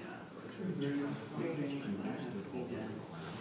But I think the way the resolution reads is that they're supposed to pave the road to the north, and I think Mr. Glavin in his presentation would prefer to dedicate the land and do nothing with it. It would be up to the developer to the north to develop that road when they wanted to subdivide. But he would have to do the one to the south, like to He's the transportation. He's gonna do the active transportation to the south, which would just be limestone. All makes sense. What's that? Go ahead, Paving Sam. to the north. Yeah. The other thing that I have a question is, do we put in like anything of certain heights of, so the heights of homes would be more consistent? Just we have so many people now building with walkout basements.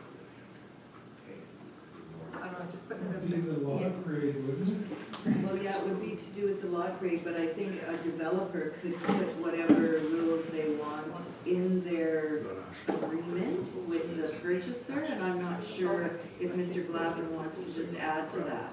Yeah, Absolutely, that would be something that would be part of our architectural controls that would be informed by our overall drainage plan. Given, say, the flat nature of this land, it's highly unlikely that we would have any walkouts, nor would we want to create a situation where we would have a walkout beside, say, a normal lookout lot. That would create, obviously, drainage complications. We would have consistency across the board. We have them going up on flat lots. That's why I'm mentioning it, so. That typically happens in areas where you don't have control. That's why we want to instill control. Thank you. Madam Mayor, go ahead. Sorry. Just to clarify, maybe for the residents also, that if, like with the Bill 37, that if it's turned down, that we have to come up with all the reasons that it can go to the municipal board. Which is even harder, especially when something like this needs policy that. Right, yeah. I'll let you kind of speak to that. Okay. You need to speak to that? If you want, I know that. Wait, do we have the right bill? Because the number keeps changing all the time. I think the language you're referencing, Councillor, is recent amendments to the Planning Act under what is called Bill 37 that do now, say, trigger if a council is to turn down an application for a subdivision or a conditional use or a variance in this case, that there has to be just cause or just reason.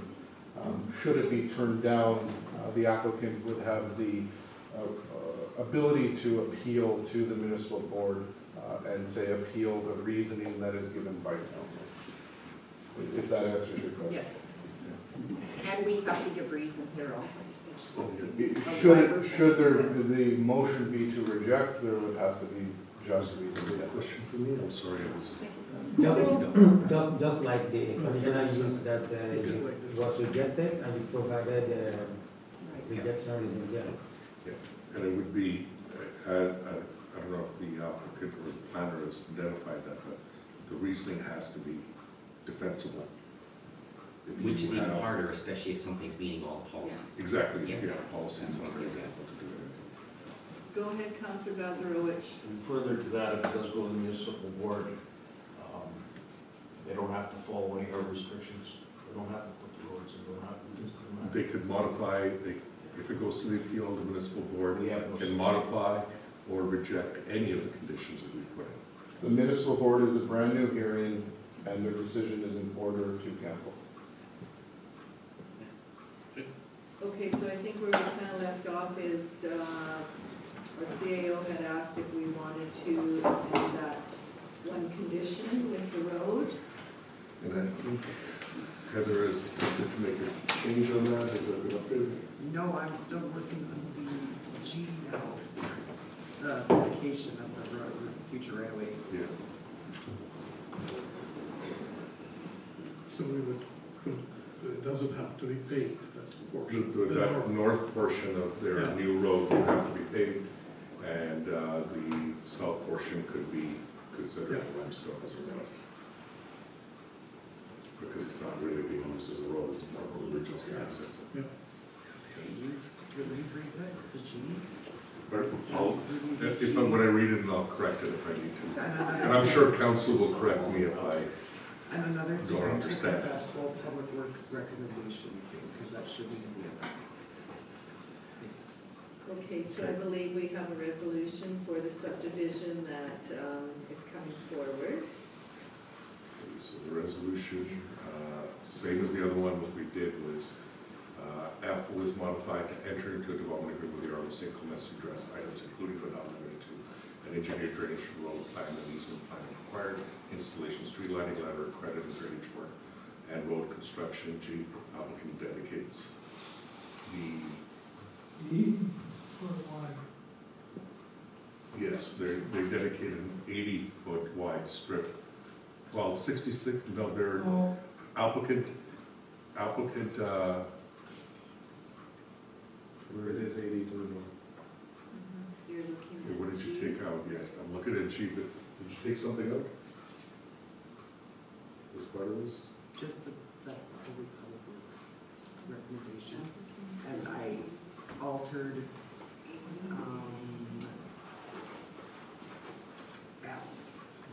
Sorry, no, shouldn't G be able for the paver? And, okay, so we've got an engineered road plan for the east-west road, an engineered gravel road plan for the extension of Mancus Road. South to be prepared as per municipal service standards. So extension of Mancus Road, so there, you'll be providing an engineered road plan for Mancus Road. For where, and then I think what it should be is an engineered road, paved road plan for the east-west road and an engineered gravel road plan for the extension. Engineered gravel road plan for the extension of Mancus Road south to be prepared as per municipal service standards. Okay, so that covers the southern portion. And then applicant to dedicate 80-foot wide strip north of proposed roadway.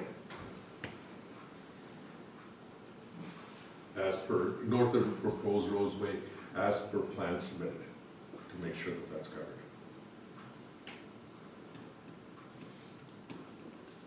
For future right away. For future right away, thank you. Yes. So does that make sense, council members? Is there anything you want to make changes to that, or do I explain it properly? I thought somebody mentioned paving methods. There was a request to pave it. Public Works made the request to pave it. Consistent policy has been that if you're not benefiting from it, you dedicate the land, and then the next person paves it and benefits from it. Yes, Madam Mayor. Just so you know, Madam Mayor has come to the meeting right after hip surgery. Wow. So. Yeah, I've been sitting a little too long today, so. Okay, so do you want to just read the conditions again, like especially? All of them? No, no, I think the ones under. I'll read them from E on. Yeah. Just I'll do it one more time. Yeah. I'll refresh it so that we've got it, so that we're all consistent. So when we get into resolution, so everybody can see it.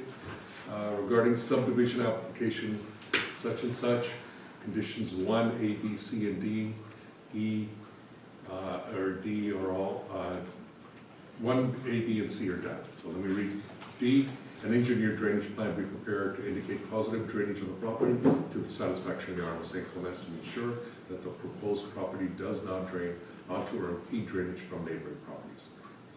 E, an engineered paved road plan for the east-west road and engineered gravel road plan for the extension of Mancus Road south be prepared as per municipal servicing standards. Okay, and so what that's specifically stating is engineered paved road on the east-west road and then gravel going south. Should I change it to the proposed east-west road? Yes. Yes, to the proposed east-west road, so let's refresh this again.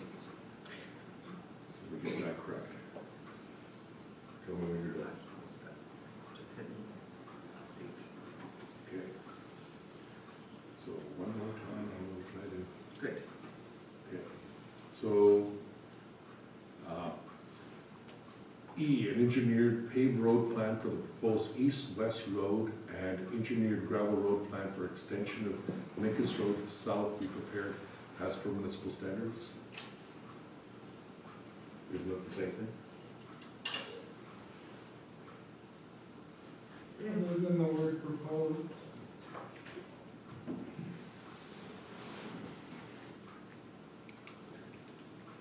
Isn't that the same thing? Proposed east-west roads and engineered gravel road plan for the extension of Mancus Road south of proposed east-west road.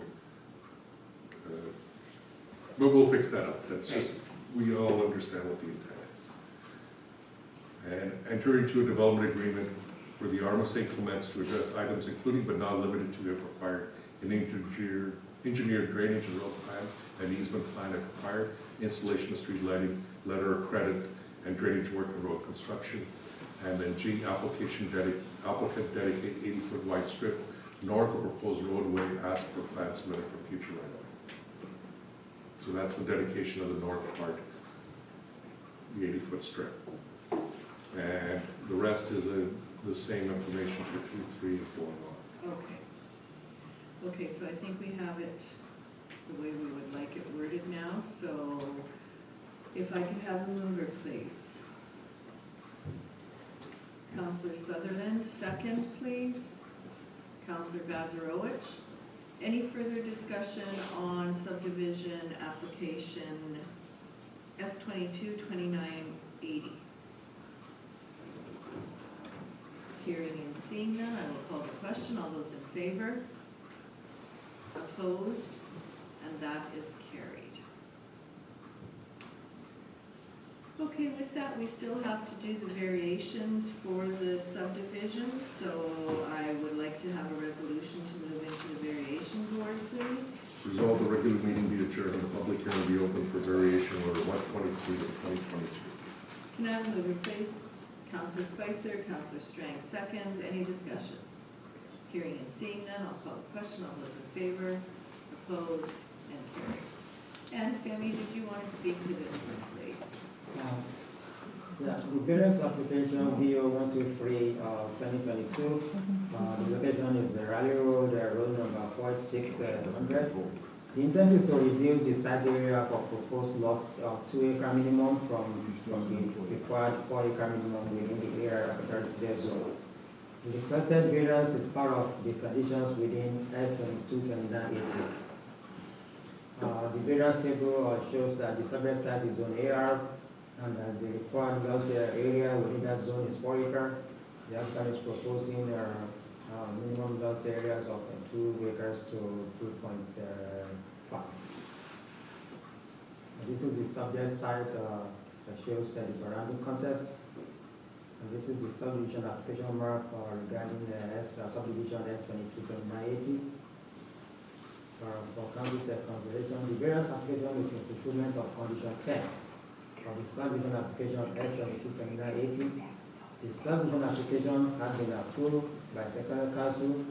Thus, the approval of this various application will ensure zoning bylaw compliance. The application was circulated to Graham of St. Clements, and there are no concerns. Highways, however, require that the applicant obtain permits for the proposed public road access within the control area of the PR202.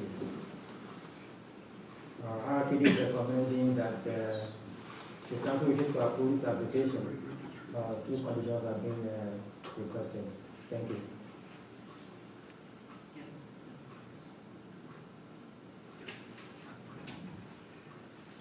Okay, any questions for the planner from members of council? Okay, Mr. Glavin, did you want to talk about the variations? I really have nothing further to add. I believe my presentation covered this off. This is just a condition of the subdivision. I think it can be dealt with rather easily. Okay, thank you. I do have another name here, and the property owner, Bruce and Nancy Stemkin. Mr. Stemkin, did you want to speak to the variations at all, or are you fine with moving forward? Well, I'm fine with it. Thank you, ma'am. Thank you. And I will, although the 3 people that I had called up earlier were for the subdivision, I will ask if anybody does want to speak to the variation orders. I don't. Okay. Do you want to come there? Yeah. I would just like to remind everyone that the 35 people that signed the petition was for the variance order. It wasn't just to bring it to the attention that that's all the residents that we spoke to that are opposed to this variance. It's already a 4-acre lot. If we could just try and at least minimize the amount of houses that will be going up in our backyard. I do have a question. Yes. The lots along Dunning Road, and I'm not exactly sure where you are. How large are those lots? Like, how large is your lot? Between 2.5 and 5 acres. So how big is your lot then? Just over 2.5. Just over 2.5. Okay, just curious. It is, and it will be, we're just looking at 2-acre lots to just over 2. And also I do have concerns as how it was mentioned that they're going to put all the residents on one area. My concern is how long will it take before another subdivision comes and they want to put a variance to 1 acre lot and subdivide it again? Where do we draw the line? I think, yes, I will let you answer it. I was going to, but you go ahead. When municipalities plan, they plan for 100 years out. So this area has already been identified as infill for the future, but none of those lots can be subdivided any further without services first coming in. So when water and sewer or services like that come, then there's an ability to subdivide. Right now, the smallest any of those lots could be is 2 acres. Yeah, That's what the long-term planning exercise is. So there will be a new plan that will be established in another 5 years that'll go out and canvass the community and take a look and see if there needs to be services brought in, and there's an opportunity to do. That gives everyone the opportunity, and it's encouraged to have people build on one side to accommodate that, because there's growth. It's unfortunate that when you have large centers, growth kind of has an orderly development.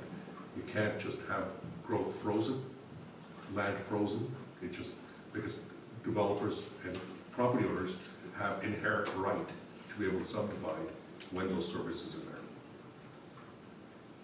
I understand, and that's why I speak on behalf of the 35 people that also signed the petition, because they also have a right to have their voices heard, because we live in the community. Correct. Thank you. Thank you. Okay, if there are no more questions for the planner or the presenter, I will ask that we move this forward. Was there anybody else who wanted to speak in that area there? I'll give you a couple minutes. Yes, it's getting late and we're supposed to be done at 11, so. I just wanted to bring it up because I don't think it was addressed yet. The RM, as you know, burns in the waste transfer station there. So there is smoke that comes through. So if you're going to be having, 20 more homes built right against your waste disposal site, just thought I'd bring that to your attention. You might have some issues there with people moving in and, I'm living right next to a waste disposal site now that burns garbage, or not garbage, but organic trees. There's lots of burning when weather permits. The RM burns there. You make a very good point, and the RM, working with the Winnipeg Metro region and the surrounding communities, is moving towards more sustainable approaches to dealing with woody waste. And some of that is to stop burning. And so we are working on an experiment to stop doing that burning and doing more wood chipping of all that woody waste. And that should eliminate that. And there are changes coming forward for recycling that the province is looking at. And so those will all have impact to be able to reduce this impact on the entire community and neighborhood. But burning of wood is becoming it's been a necessary requirement in the past, but it's moving. We need to move to much more sustainable approaches, such as coming into woody waste and wood chips and other things. Did I answer your question? Yeah, I mean, that's a good plan for moving forward.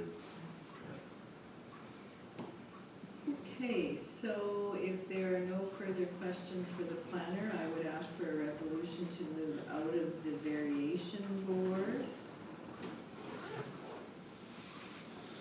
Okay, I'll just lost my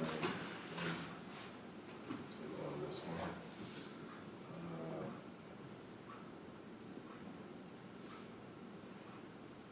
This was 123, correct? Yes. Resolve public hearing for variation order 123 of 2022 be closed and the regular session of council be reconvened. Now move in place, Councillor Spicer, Councillor Boulanger seconds, all in favor. Opposed, that is carried. Whereas, If you want to bring the resolution forward for the variations, go right ahead.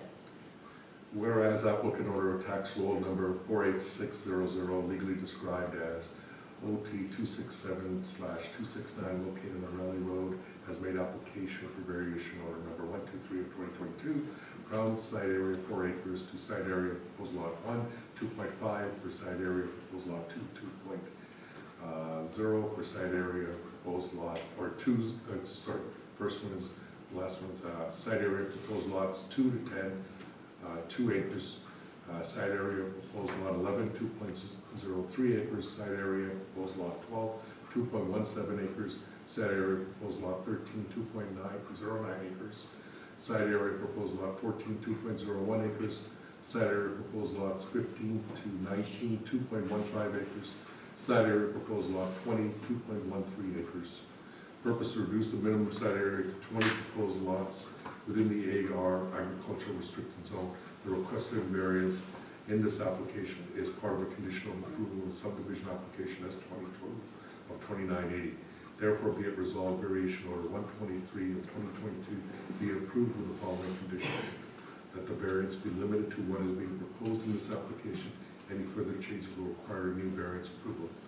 2, the applicant owner is required to obtain permit from Manitoba Transportation Infrastructure for the proposed public road access within the controlled area of PR 202. This order shall expire if not acted upon within 12 months of the date of making. And Madam Mayor, if you could permit me to just explain why we're dealing with both applications based on what just occurred at the previous application for the residents here. Yes. One of the things that the variances applications that are associated with the subdivision used to come after the subdivision approval occurred. That's very difficult because sometimes people were only caught the information when the variance application happened. As you saw just recently on a previous application when there was a subdivision that was already approved, and then the variance application came afterwards. So what council has directed is that we're trying to combine those two together whenever there's a need of a variance, so everything can be addressed during the subdivision stage as well as the variance, so that it's clear understanding as opposed to them coming months apart and not people being able to address it. So just wanted to make sure that was explained why these came in as two separate applications, all together one after another. Okay, and we've had the resolution for the variations read aloud, so if I could have a mover, please. Councillor Boulanger, Councillor Strang seconds. Any further discussion on variation orders? Hearing and seeing none, I will call the question. All those in favor? Opposed? And that is carried.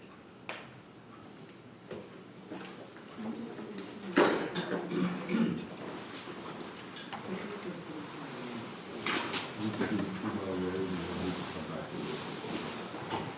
We've extended the meeting and we've got time.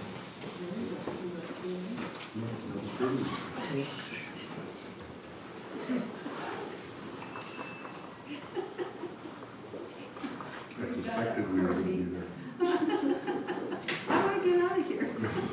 He had a 100-year plan. Madam Mayor thought the meeting was ending at 11 and then we extended to 11:30. So A few more things on the agenda. Yeah. Oh, goodness. Okay, so I think where we should go, we do have some subdivisions yet, and I believe that the first one, 2914, is Mr. Salas, and he's been very patiently waiting here for quite some time. And I think we should do that one, and then if we have to come back to another one, I think that's pretty much it. We just have the ones that have no hearing now. Correct. Good night. Good night. So, Madam Mayor, if I could lead off on this one, because You could. this application has come back several times, and one of the directions was for Mr. Salas to meet with myself, a planner, and staff to work through the proposal and make sure there was a clear understanding of what was required and what the implications of this was. Mr. Salas, you can hear me today? Okay. So one of the things that that was covered as part of this application was that because the application was subdividing a piece of land, there was an existing business license, business operation on there for the storage building or the shop building, and that operation would cease. Mr. Salas clearly understands that he will lose that opportunity, and it doesn't exist for the new property owner if they acquire that property. So he has,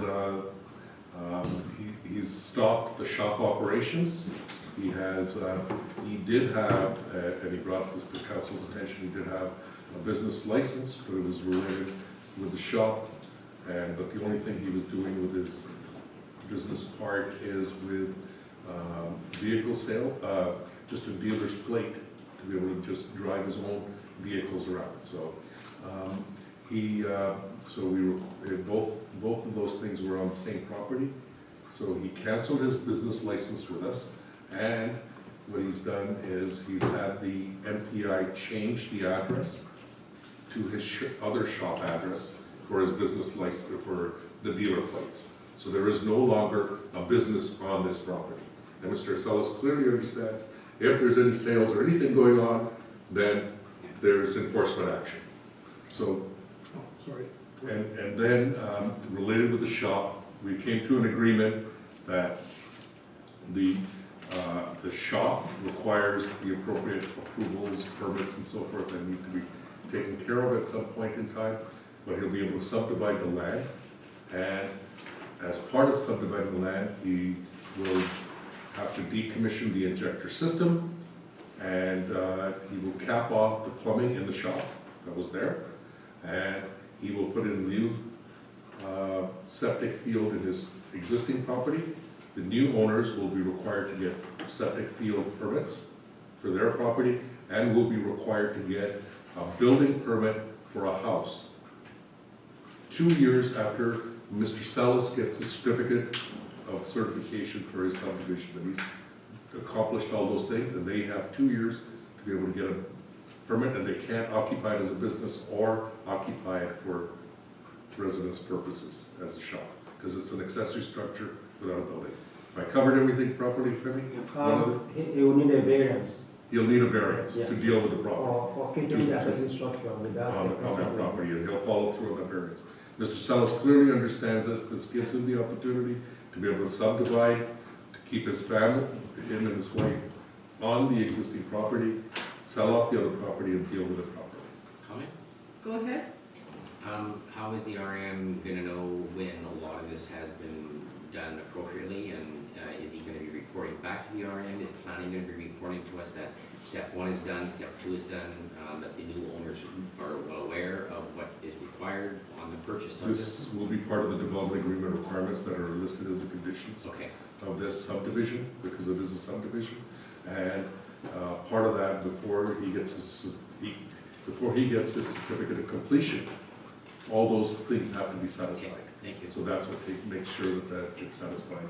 So the variance will occur, and then we'll most likely request that there's some sort of a caveat on that property requiring it to have a permit, house permit eventually. Or the owner can come in and demolish the building, or modify it, or do something. Thank you. Have I missed anything?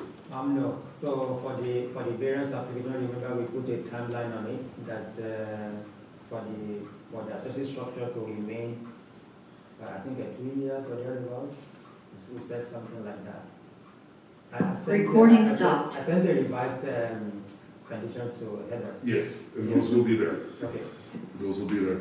If you've set the revised conditions, we'll read them out and you can verify it, so. Yeah, it's just to ensure that the accessory structure does not remain in perpetuity on land without a principal building. Correct. Yeah.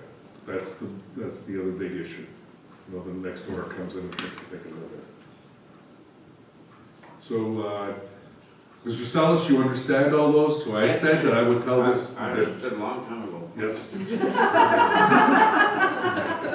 Development levies to be paid as per bylaw 14 of 2009. And C, provide a digital copy of the plan of subdivision to the RMSA comments. 2, applicant owner submits written confirmation from Manitoba Hydro that an easement agreement, has been entered into with Manitoba Hydro with respect to existing and or future facilities associated with the subdivision, and a plan of easement as required by the Real Property Act has been provided. 3, applicant owner submits confirmation from the environmental compliance Enforcement Branch of Manitoba Conservation and Climate, that the applicant has decommissioned the existing sewage ejectors as per Manitoba Conservation and Climate requirements. 4, applicant owner obtained variances / permits for substandard lot sizes for the proposed lots 1 and 2, and for the accessory structure to remain on proposed lot 2 without a principal building from Red River Planning District. 5, applicant owner disconnect and any and all plumbing that is part of the accessory structure on proposed lot 1. 6, applicant owner to install a septic field in place the decommissioned injector system on proposed lot 2. 7, upon sale of proposed lot 1, new property owners to obtain principal dwelling permit within 2 years of the issue of certificate of approval.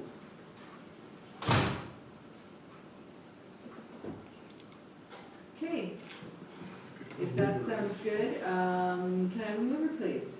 Councillor Sutherland, second, please. Councillor Strang, any discussion? Hearing and seeing none, I will call the question. All those in favor? Opposed? And that is carried. Okay, so let's go to the next one. 14.2, S22, 2981 on Church Road.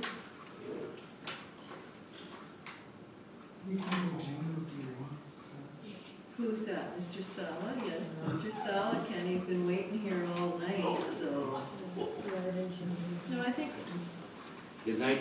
Thank you very much. Good night. Don't stay up too late. Half hour. Yeah. Councilor Belanger, we didn't include anything to do with the business because he satisfied those conditions already. Pardon me, sorry. We didn't do anything with the business, like getting rid of the business and all that. He satisfied all those conditions as a plan.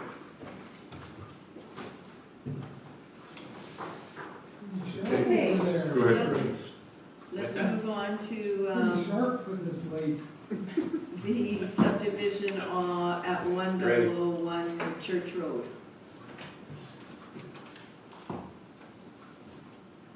And Femi, you can just go ahead, please. Okay, subdivision application S22-2981, location 1001 Church Road, road number 437500. The intent is to subdivide an existing parcel into 2 proposed lots. And this location map shows the subject property and the surrounding context. The subdivision application map are submitted by the applicants. And this is the summary of proposed lots. So the subject property is on R8, suburban residential, where the lot area requirement is 60,000 and the lot width is 100 feet.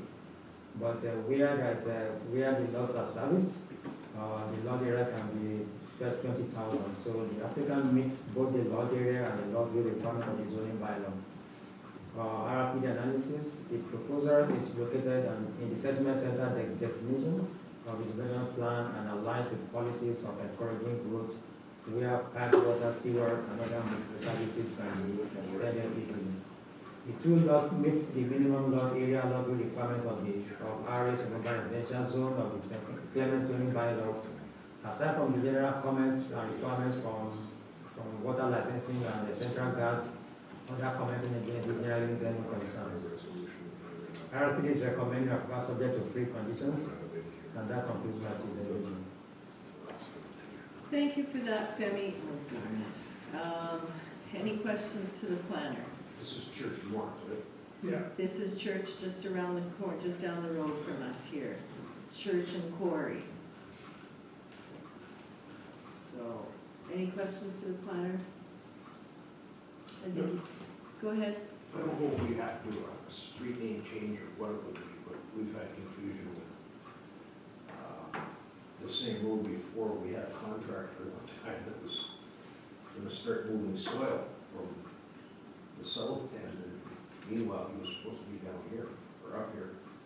So I'm just wondering if we could include that stuff north. What's the process? Like Church Road North you're talking? Yeah. I don't know that it's legally named Church Road North, but I know that a lot of times, There's a confusion. well, and usually I do put, if I'm sending something away, I do put my mailing address and my street address, and I do put Church Road North, so maybe that's something that we could look into. Most people have box numbers up here, like in the village? Yeah, well, some have box, some have our 1E, or our 1E Selker. Like I pick my mail up at the post office, but there are quite a few that have rural boxes too. Okay, what is the wish? Do you want to proceed with this application? Glenn, you know what, maybe we should discuss that sometimes at a committee meeting or Yeah, something, no, because that's I fine. know I what's just wanted to bring it up. involved, yeah.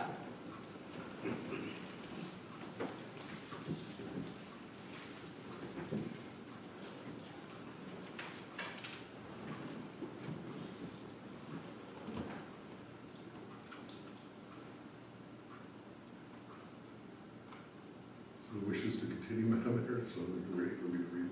I'm waiting for you to read the resolution for the subdivision. S 22-2981. Okay. Regarding subdivision application number, sorry, Madam Mayor, S 22-2984, proposal of Henry to subdivide easterly 1320 feet of the legal description as described in the application. All that resolved that council approve the said application subject to the following conditions. One, applicant owner submits confirmation in writing from the chief administrator officer for the municipality that A, taxes on the land to be subdivided for the current year or any arrears be paid. B, development levies to be paid as per bylaw 14 of 2009. C, provide a digital copy of the plan of subdivision of the RMSA commence. 2, applicant owners obtains variances for undersized lots. Okay. 3, so if we needed a variances, we're going to include that in as part of this. Oh, no, we take it out. We don't need the variances? Yeah, no variance is required. Okay, so no variance, so, so 1, we'll get rid of 2. So the next is applicant owner submits written confirmation from Manitoba Sustainable Development, Environmental Compliance and Enforcement that the existing sewage injector system has been decommissioned or that a certificate of exemption has been issued by the provincial department. And next, applicant owner submits written confirmation to RPD from Manitoba Hydro that an easement agreement has been entered into with Manitoba Hydro with respect to existing agriculture facilities associated with subdivision plan of easement as required by the Real Property Act has been provided. Okay, can I have a mover, please? Councillor Sutherland, second. Councillor Bazarowicz, any further discussion? Go Quick ahead. question. Sure. So, just to be clear, this guy had an ejector just around the corner from here? No, we're talking about cell, that was before. Yeah, I think you're on the wrong resolution. No, the resolution is correct. Is there an ejector on that property at the corner of Quarry and Church? I don't think there is either. Yeah, I think you got things, I kind of wondered that before. Deepak, can we get you to share that with your board members?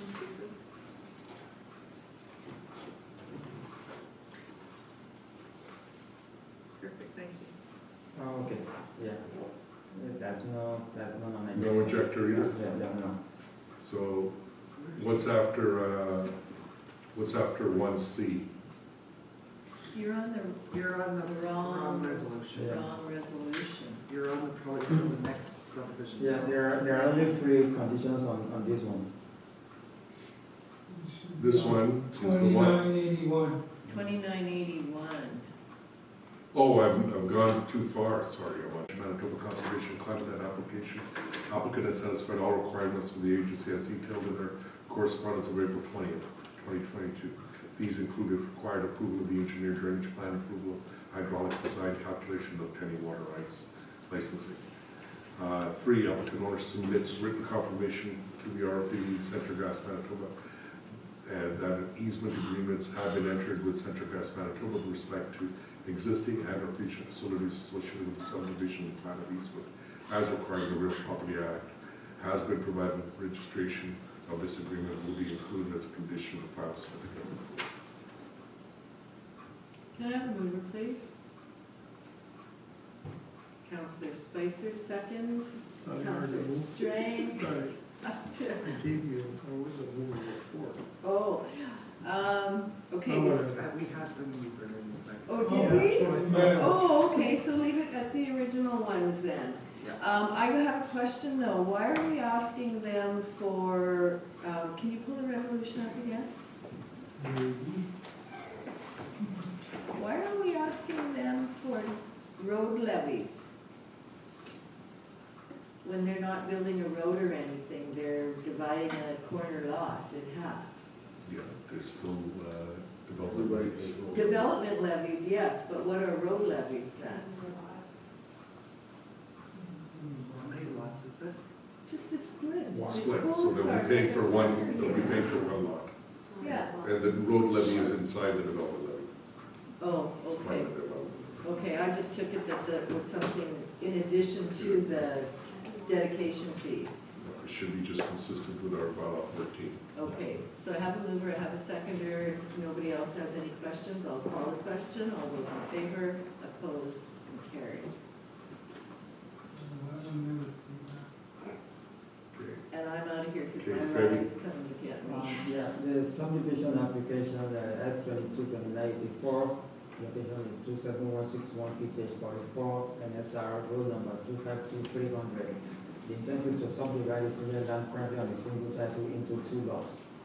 The map shows that the subject site and the surrounding area, and the subdivision application map are submitted by the applicants. This summary table shows that the subject site is zone A40, and the minimum lot area is 40 acres, and the minimum site width is 300 feet. The applicant meet the block width requirement, but not the lot area. RFP analysis, the subject land is 38.6 acres and is located within the resource agricultural destination as per the donor plan. Both proposed lots do not meet the lot area requirement. As proposed, the proposal aligns with policy 4.1.14.3 of the development plan, in which the proposed lots are physically separated by Cooks Creek. Proposed subdivision is compatible with adjoining land uses with no potential land use conflicts. While no public roads are being created as part of this subdivision application, the subject proposal fronts onto an existing all-weather road, PTH 44. Environmental compliance and enforcement, ACE, have advised that the applicants required to either decommission the existing sewage detector or apply for an exemption and obtain approval for the installation of septic field for the proposed lots. Aside from comment from Manitoba Hydro and the ACE, other commenting agencies, there are several concerns. RRPD is recommending approval subject to 4 conditions. That concludes my presentation. So is one of those conditions a variance still? Yeah, this one will require variance here. Okay. Because of the substandard and lot areas. Okay, and that's the question I had. So we were going to move away from having the variance come out separately, because now that'll be advertised and the subdivision's already been approved. So hopefully this is the last one like that. So we'll move forward with this one. Yep, please. Regarding subdivision application S22 of 2984, proposal of Henry to subdivide. The legal description as shown in the proposal here, Madam Mayor. Resolve that council approve the said application subject to the following conditions. Applicant orders submits confirmation writing from the Chief Administrative Officer of the municipality that taxes on the land to be subdivided for the current year and any arrears be paid. B, development levy to be paid as per bylaw 14 of 2009. Provide a digital copy of the plan of subdivision to the RMC comments. 2, applicant order obtains variances for undersized lots. 3, applicant order submits written confirmation amount of sustainable development, environmental compliance and enforcement, that existing sewage injector system has been decommissioned and that a certificate of exemption has been issued by the provincial department. 4, applicant order submits written confirmation to RPD from Manitoba Hydro that an easement agreement has been entered into Manitoba Hydro with respect to existing and future facilities associated with subdivision of the plan of easement as required by the Real Property Act has been provided. Okay, can I have a mover, please? Councillor Bazarowicz, Councillor Spicer seconds. Any further discussion? Hearing and seeing none, I'll call the question. All those in favor? Opposed? Carried. Thank you very much for hanging around, Femi. That was quite a long meeting we had today, but we got through everything. Thank you. What do you get? No. Are we gonna go till 12:30 for the No. head camera? No, Well, we still got a resolution to, I'm going home in 6 minutes. So let's get our two resolutions on the camera in here, Madam Mayor. And we can move forward. Those two resolutions. So two resolutions on camera, this one on lock. Okay, so first resolution on camera was be it resolved that council accept the recommendation of the Public Works manager for two Public Works managers to attend upcoming Swana Northern Lights Conference, June 13th to 16, 2022. Two Public Works managers to attend the Western Canada Water and Wastewater Conference, September 25th to 28th, 2023. One Public Works manager to attend the Snow Conference, March 14th to 18th, 2023. And one Public Works manager to attend APWA, August 27th to 30th, 2023. Expenses to include as required transportation, lodging, meals, and registration. Can I have a mover, please? Councillor Bazarowicz, second. Councillor Sutherland, any discussion? Hearing and seeing none, I'll call the question. All those in favor? Opposed? Carried. And the next one is regarding Colville Road, Madam Mayor. So whereas the Arm of St. Clement's Mayor and Council would like to bring to the attention a long-standing safety concern within the community of East Selkirk, and whereas the community of East Selkirk is a very busy residential area, including local gas station, two large schools, a popular community ice complex, and a legacy park with both baseball and soccer fields.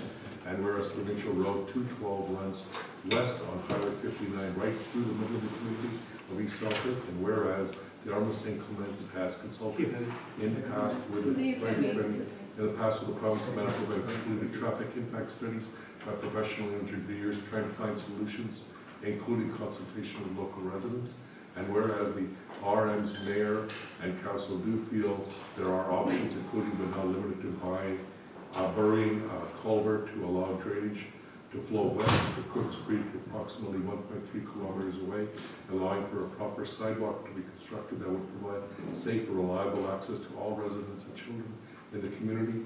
Therefore, be it resolved, the CAO contact the manager of roadside development of Manitoba Transportation Infrastructure and subsequently write a letter to the Minister of Transportation Infrastructure identifying the concerns of council. Furthermore, be it resolved, the CAO identify properties and begin negotiations to secure lands for potential traffic improvements in the area. Can I have a mover, please? Councillor Palache, Councillor Bazarowicz, seconds. Any discussion? okay, so this is Cooks Creek where the boat launch is? Yeah. Yeah. Okay, Yeah, you can go right from, I don't know, wherever Cooks Creek comes into the municipality, right up to the river. it doesn't stop at the, Train bridge? no, where they used to do the cooling before, No. No, milk. no, See, I thought it ran into the milk, ran through the milk, okay. no, no. I don't know why I thought that. Okay, have a mover, have a seconder, all in favor? Opposed? Carried. Don't try and think of anything else that you want to talk about. Well, we might as well go to There's some in 12:30. camera that we missed. Well, like, No, in camera stuff. we can talk about it next week. Okay, let me resolve this meeting of council be adjourned at 11:27 p.m., January 24th, 2023. Can I have a mover, please? Councillor Strang, second Councillor Spicer, all in favor? Opposed? Carried. So before council leaves. I'm opposed.